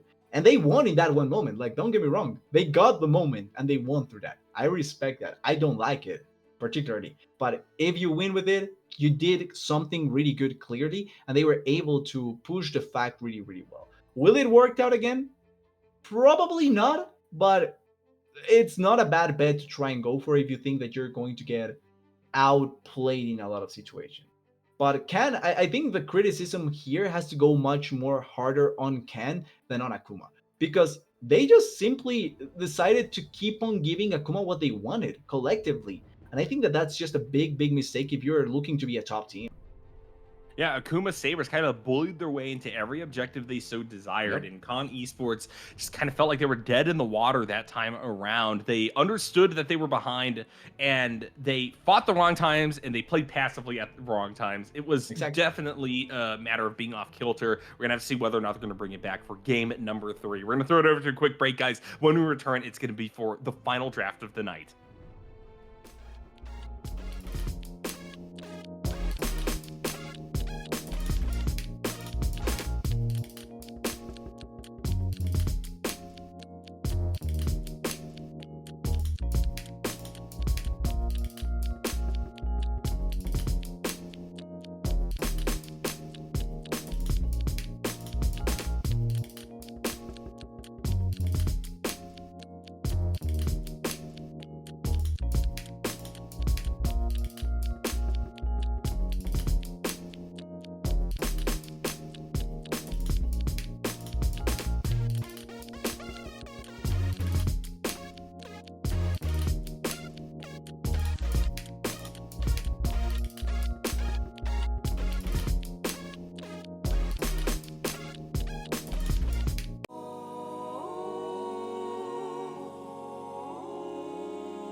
Hello, friends, and welcome back to Akuma Sabers versus Khan Esports Team A, game number 3. Khan moving back over to blue side, and this time around, they're the ones who want the rel. This time, probably for Sir Rizel, they could go to Yarg as well, but Akuma will be able to return to their favorite Ivern, and this time they're grabbing an Alistar, reading this as a support rel. Even if it's not support rel, having that disengage potential can still be really, really good. That being said, it is going to be the support rel, so even better, now you have a more direct matchup to actually go with the Alistar. And the Lilia pick here, I like the fact that we're seeing the Lilia because of her potential damage and the fact that the sleep can be massive, especially paired up with the rel and then more setup from the Syndra. But you're also drafting her now with a bit more magical damage, which can be a bit easier to try and itemize against her. With Katarina Banaway, we're not going to get Mui trying to shine once again, but we may see something like the Yoni again. Maybe not for this matchup, but Yoni could be the choice. Akali as well, maybe. Something more. Hey, there it is. The other AP-based assassin. Yep. Cool. Glad to see that Khan Esports A have covered all their bases. Akuma Sabers just going to pop off through that mid lane once again would be my estimation of this selection. I'm honestly surprised also to see the Olaf being banned away. We've seen him 2 games. I think that he did some things nice, but never felt like the actual impactful champion that you go for when you go for the counter pick in the 5th pick. So surprised to see him banned away. Maybe hints to them wanting to have a much more stable top laner, and that's why they don't want to give up the Olaf. But overall, I just find it weird to see the ban come through, especially with Aatrox is still available. I still think a really good champion to go for, and then other carry champions like the Jax and Fura potentially playable. Renekton banned now by Akuma Sabers. Yep. Kind of an interesting selection here. We saw, I believe it was Dobbin on it in game number 1, but now I guess they're worried about Alfade jamming that champion as the Olaf has also been denied by Red Squad side. Now, Khan, Yep. though, it's such a weird position, terrified after game number 2. They've not only banned away the Katarina, but they're considering knocking out the Neela as well. They just said, we saw what you did in the previous game, and we're not going to give you the chance to do it once again. 2 bans and a pick away. They just took 3 champions out of the board just like that. Ivern obviously picked, but there's still the Poppy that can come back. I really wouldn't be against the Poppy just because of the cancel potential that she has against the Rel, but with no more dashes, it's probably not going to be a Poppy game. The Saber, safe, has the spell shield value, and then also the wave clear potential that you're lacking with your mid laner. And Aatrox Barrows instantaneously. That's a lot of damage. Yeah, Aatrox finally making it through the ban phase on Khan Esports side. This could be their dying hope to bring this series back after Akuma Sabers really rattled their Sabers in that game number Yep. 2. I like the Varus quite a bit. I think that it is one of the best selections against the Sivir. You will be pushed in. I think the wave clear is just superior on Red Squad side right now for that bot lane. But fact of the matter is you're able to at least match the range, get that artillery fire off, and maybe if you play that War of Attrition well, you can find yourself in a position where the Alistar gets bullied to go too low, and then Rel can finally find an angle in. And now they close it out with the last pick, Tryndamere. Another good counter pick that you can try and play with. And if I'm not wrong, this is the buff version of the Tryndamere. I may be blanking on maybe some of the nerfs, or maybe some nerfs onto him, but I would assume this is Tryndamere that has a lot of people arguing why he is strong, or why he should get the buffs that he got. And I'm really interested in seeing how he will perform. Could also be, I don't think it's going to happen, but could also happen where Akali goes top and the Tryndamere goes mid lane. But I just expect to see Akali mid against the Syndra and then Tryndamere against the Aatrox up there in the top lane. I don't think that Akali has the critical massive damage early on to ever threaten the Aatrox, so it doesn't seem like the best bet. And plus, I imagine that Mui wants this pick more than anyone else does, right? So this is probably going to be Dobbin on the Tryndamere, and I'm very interested now to watch that top side of the map. This was something that was put by the wayside in game number 2, as basically all of our efforts were focused upon watching Potato Senpai desperately try to struggle back against the Fed Katarina, and then we also were watching how Arch was navigating versus Sunscorched. But this time around, I do think that our focus and priority and where we want to see Khan Esports and Akuma Sabers allocate their resources is changing quite a bit. Okay, so just wanted to confirm, and I can say it, this is nerf Tryndamere. Not probably as much as I was expecting him to see nerf, but it is nerf Tryndamere at the very least, so not going to have the same firepower. But like you're pointing out before with the champions, probably going to still be fine enough against the Aatrox. And importantly, if he can be that power point to try and push the issue, Trinamir with Ivern sounds like an experience I wouldn't want to feel at all.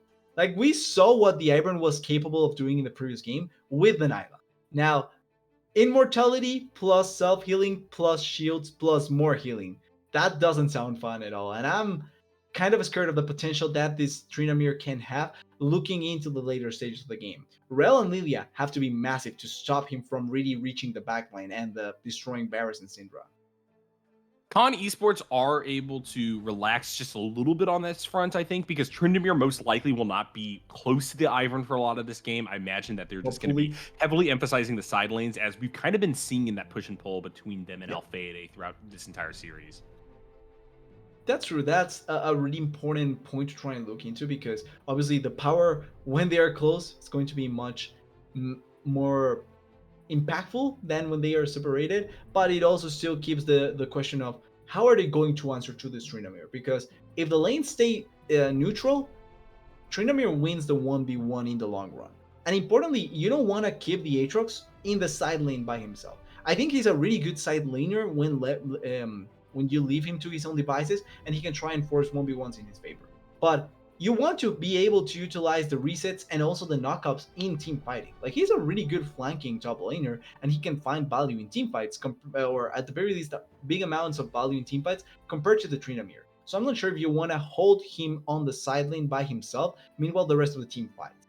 But at the same time, you don't want to leave the Trinamir by himself on the side lane. So that's the question that you have to look for in these scenarios where how are you going to try and respond to this Trinamir when he's pushing on the side? All right. Well, yet again, we see a lot of adaptation coming through from these teams. Yep. I really do love drafts where people do not stick to their original game plan that came through at the very beginning of a best of three. They instead see what's working, what wasn't for each team, and they're touching upon those in kind. So now Akuma Sabers going to have their skills tested once again. Obviously, there's a few champions that are a little bit more just sidesteps rather than full pivots. The Kali in particular, I think, is standing out on that front. But the Ivern going back over to this jungler could also be something that Con Esports has to worry about. Yep. But they have strengths on their own side as well. Potato Senpai popped off in that game number 1 on Syndra. Now they are returning triumphantly to it to try to see if they can bring this series back into the fold. Super excited for this one. I'm so happy we're going to game number 3 TDS, and we will see everybody on the other side of this quick break.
Hello, friends, and welcome back to the Blue Otter League Diamond Division for game number 3 between Con Esports A and Akuma Sabers.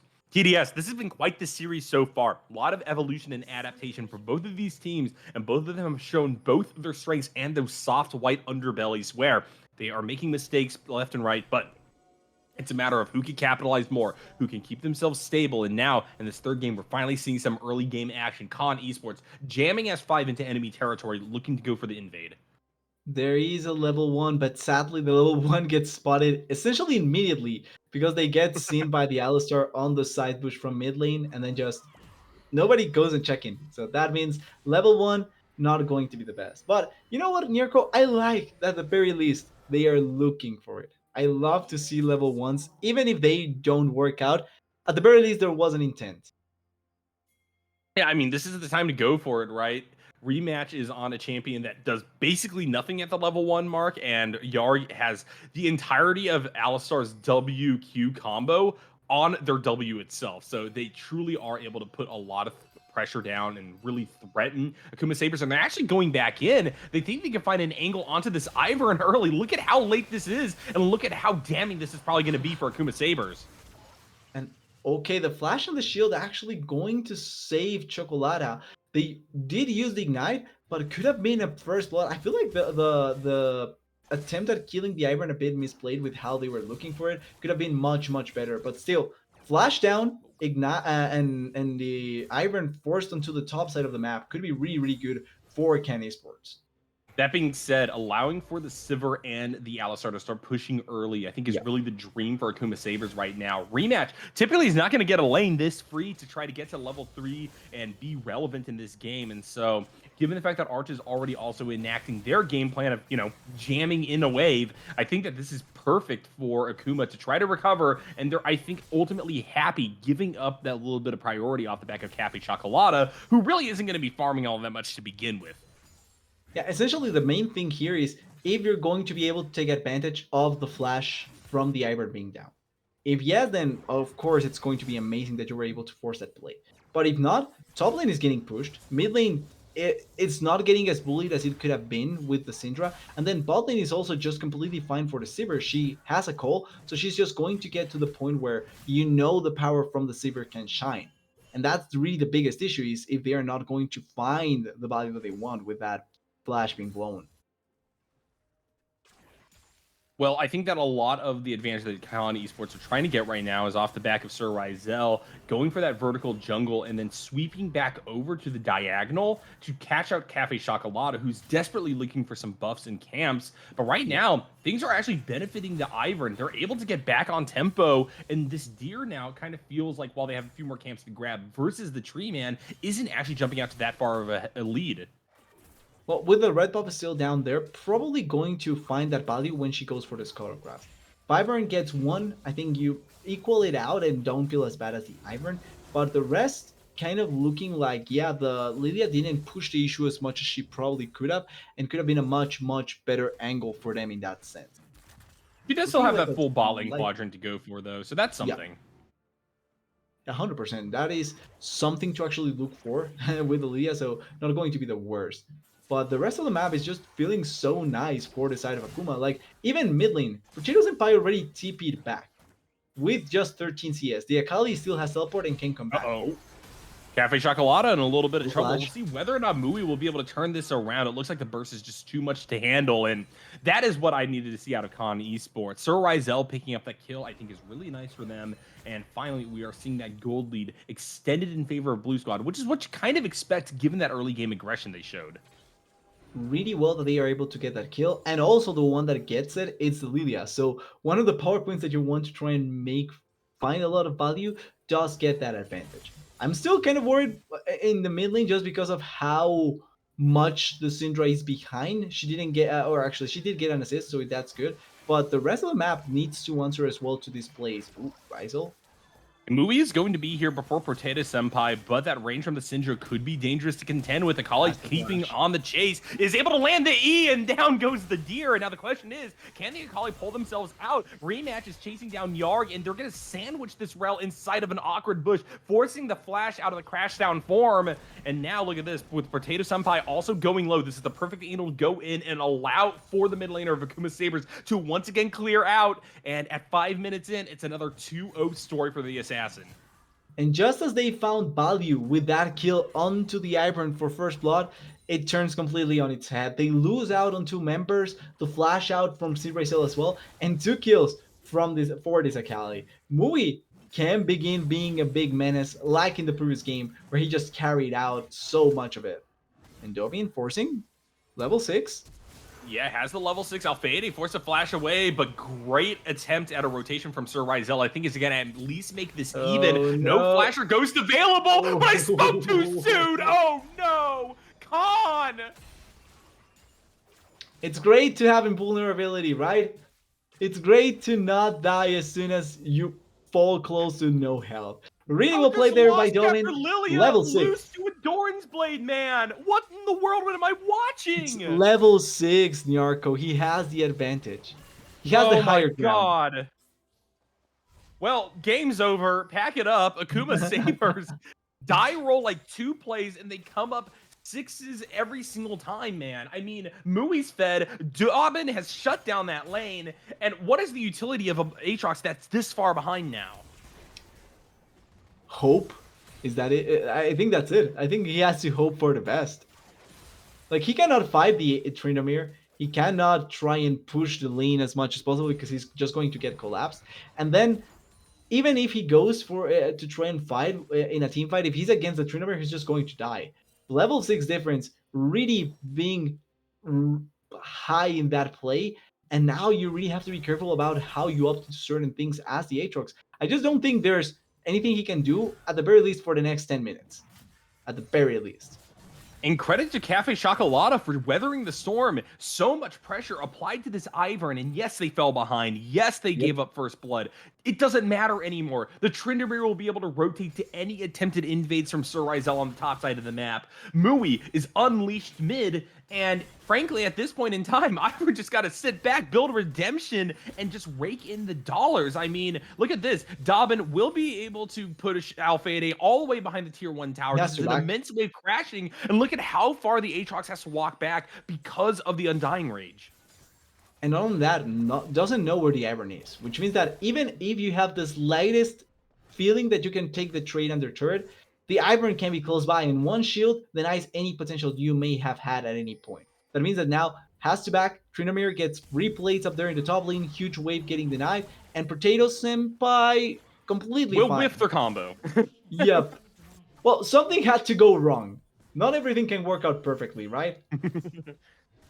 Yeah, that being said, even the presence of Alistar roaming out of this lane forces the Rel to respond. And I think that Sivir is super happy with the 1v1 versus Varus. They will have that wave control, and they're super, super safe. Look at this now. Dobbin on top of Alfade with the 2-level lead, forcing the World Ender early. And even with the bowling ball coming down, it won't hit anybody. Yarg is going to have to try to jump in and Chuad is make something dead. happen. Ivern might just die to the tower aggro. Dobbin will sidestep the crash down. Potato Senpai, I think, will be the difference maker. Rematch here a little bit too late. Here comes the Undying Rage. And yet still they try to get on top of Yarg. It's not enough. Alfade getting the shutdown is huge con. Shutdown for the Aatrox is quite big here, especially with a huge CS diff. They still lost so much gold, both to the turret collecting the gold and also because the CS diff is so much higher for the Trinamir. But you have to start somewhere. You have to get something somewhere, and that's exactly what the Aatrox gets here with the shutdown and a couple of actually no plates. Cafe Chocolata walking really far forward into what I don't actually think is a very advantageous fight Wait, for is it a them. Lydia? But Rematch is trying to turn things around. Fantastic stun! And look at this, Daisy's just putting in work. They're gonna kill the Aatrox, no. and now Sir Rizal is repelled. A 3v2 for sure. That's a really, really No, bad news, and oh maybe it God. goes more. Oh my God, the wombo combo between Daisy and Ivern getting the root collar. Oh, what? You're gonna die as well. I cannot believe this has happened. Yeah, and now Dobbin's back up. No Undying Rage, so they can't go for the full tower dive. Okay, but and the wave is really far. yeah, Khan is hemorrhaging gold at this point. This is not a good look at all, but huge props to a rematch. That was so well played by the Alistar, setting up the CC chain perfectly. Not only in the first kill, but in the next kill as well. Just making Siraisel have to run for his life. And even then, the Lydia just dies slowly but surely to the Ivern Alistar combo. It's just such a massive whip at this point. And with Rift Herald, I don't even think they need it for the Trinamir. They can just put it down there on the bot lane and give gold to the Saver or the Akali if they want. But no, Dubbin is just going to split push. Man, Khan Esports really did a good job putting Cafe Chocolata behind, man. Yep.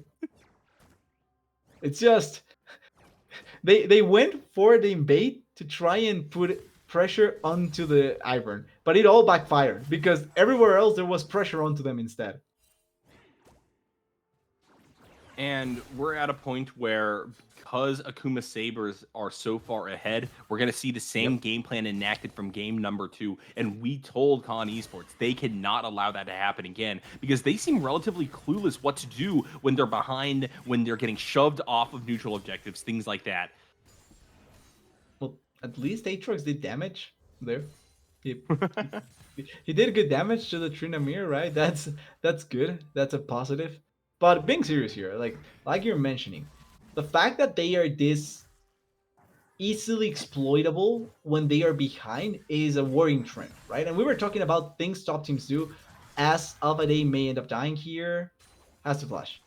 Ulti and flash, by the way. Not even Ghost used because it was down by the Tryndamere. But going back to the point, like if you want to be a top team, you cannot be as exploitable as Can Esports is being here. And it feels like every time there was a slight opportunity for Ken to just push the issue, or at the very least hold on with their comp as best as they can, they just give themselves up in a really funny manner. And Akuma took full advantage out of that. Yeah, and the priority from Arch, the one lane where Khan Esports is able to go even in, means that this isn't even something that's exploitable. Sir Rizal has been hovering in this tri-bush for so long, and Akuma Sabers are not giving themselves up. They know that as long as the Sivir doesn't die, the rest of the team is going to make their mark. We still haven't even had the time to focus upon the fact that Mui is still sitting pretty at 2-0. Incredibly fed, will be able to tear up a team fight.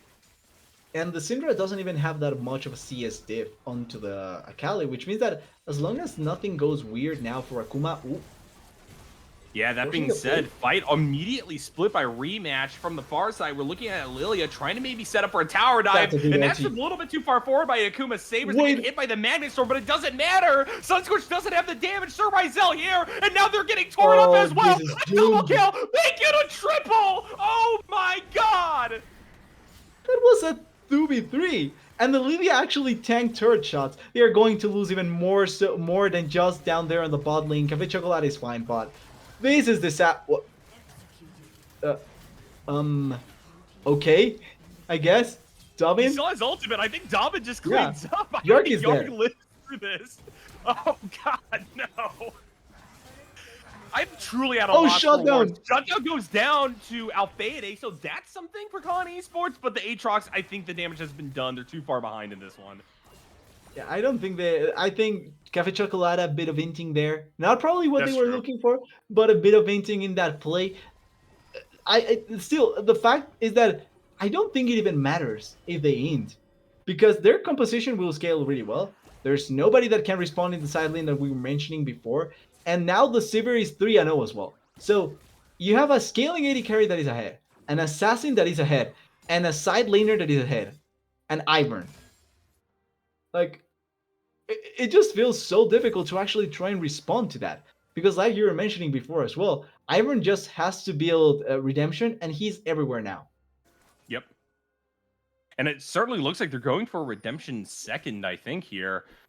Worked really well for them in the last game. And, you know, the income of Ivern really does fall off Mui? pretty hard. Okay, Mui is getting picked. Oh, Once the again, shield. Silver Ivern's just going to save them, though. It doesn't even freaking matter that the Akali's forced out of the fight because now Arch is a one-man army. They have Dobbin But here. it's applied before? Even though the ultimate is set up, this Tryndamere is still a threat, but it does look like Akuma Sabers are going to try to cut their losses. They will lose 2 for doing so. Questionable. I think they could have just gone for the fight. Question mark ping there in that fight, but with Mui being forced out of the fight and then Cafe Chocolata kind of putting himself in a bad spot, that's one of the best opportunities for Can to actually force the play. And they get quite a bit of value. Two Oh, good yeah. kills, the dragon in their favor. They are now once again ahead in terms of the dragon stacking, and it's going to be Ocean Soul, which means that as long as they are able to get, they can give up one or two. But if they get the soul themselves, that's the best way possible to try and outlast the Tryndamere.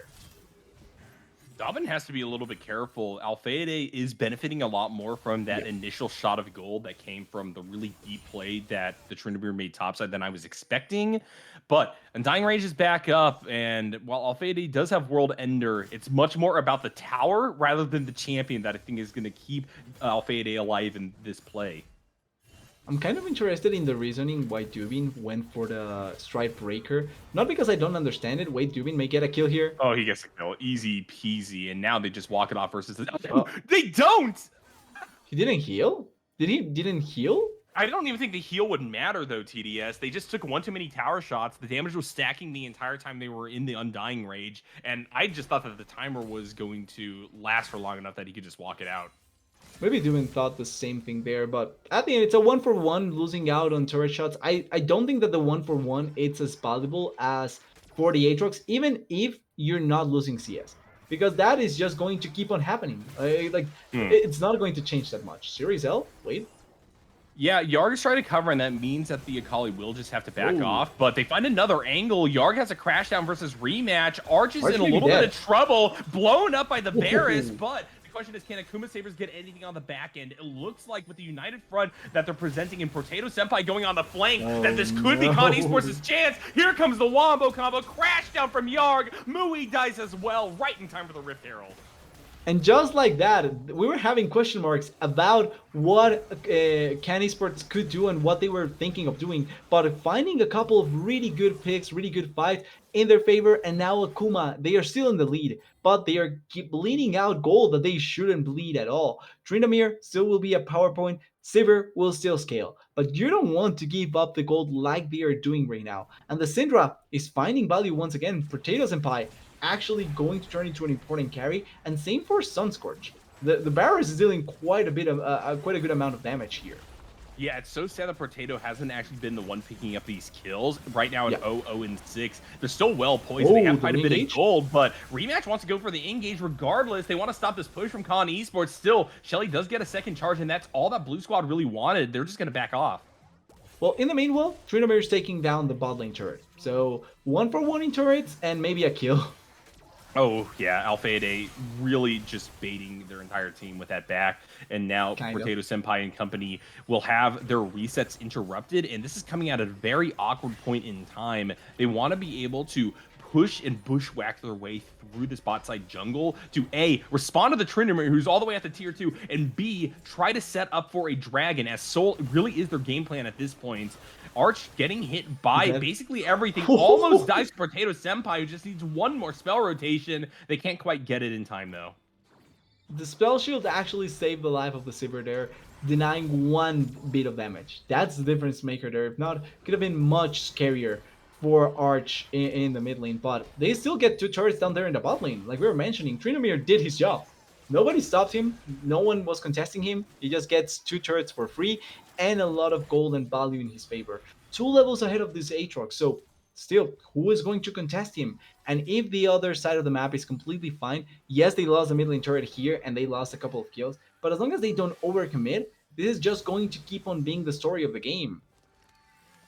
We are about a minute out from what I think is basically a guaranteed fight between these two teams. Akuma Sabers still has the gold lead. They have to feel confident that with Dobbin as strong as they are right now, that they're going to be able to do something to disrupt Con Esports' attempt at accelerating towards a fast soul. So we're looking at that bot lane river. We're looking at it in continuity with the fact that Baron Nashor is going to be up. There is a small chance at a split map here, but I think that really what both teams have the goal of is actually just going for a full-on ace and then pivoting not only into a dragon, but the Baron Nashor as well.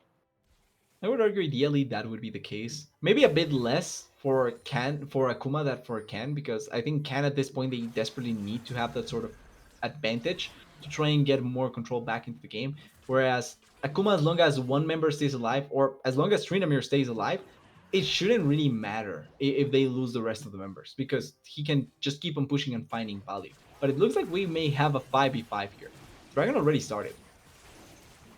Yeah, and it is being taken down quite quickly. Con Esports does have the damage, and Dobbin isn't really able to find the spin onto multiple members that I think they're desiring.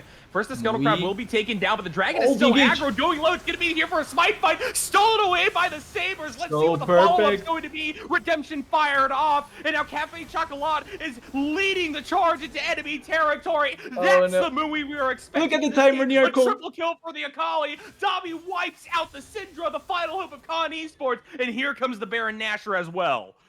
It's the perfect fight. Not only do they get the dragon, stolen by the way by Cafe Chocolata, they get the huge fight in their favor, and then 20 minutes just in time for the Baron buff to spawn. Now the Storm is just in the perfect position for Akuma, and they are going to run through with the rest of the game. Huge engage by Rematch. They find the perfect angle, and they just make the magic happen for the rest of the team. Akuma Sabers really gambled away much of their strengths early on in this game. In TDS, it ultimately doesn't matter. The 3,000 gold that they held in advantage is going to translate into what is probably going to be closer to 7K after this Baron Siege is well and done with. The game is not over after that. Con Esports definitely have very few pathways forward, even still.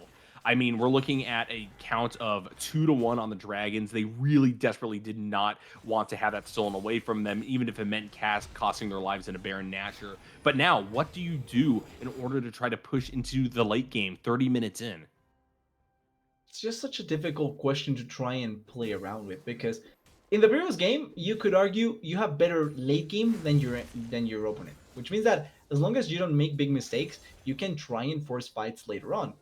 And importantly, objective-wise, there was one objective that you cared about, which was Baron in the previous game.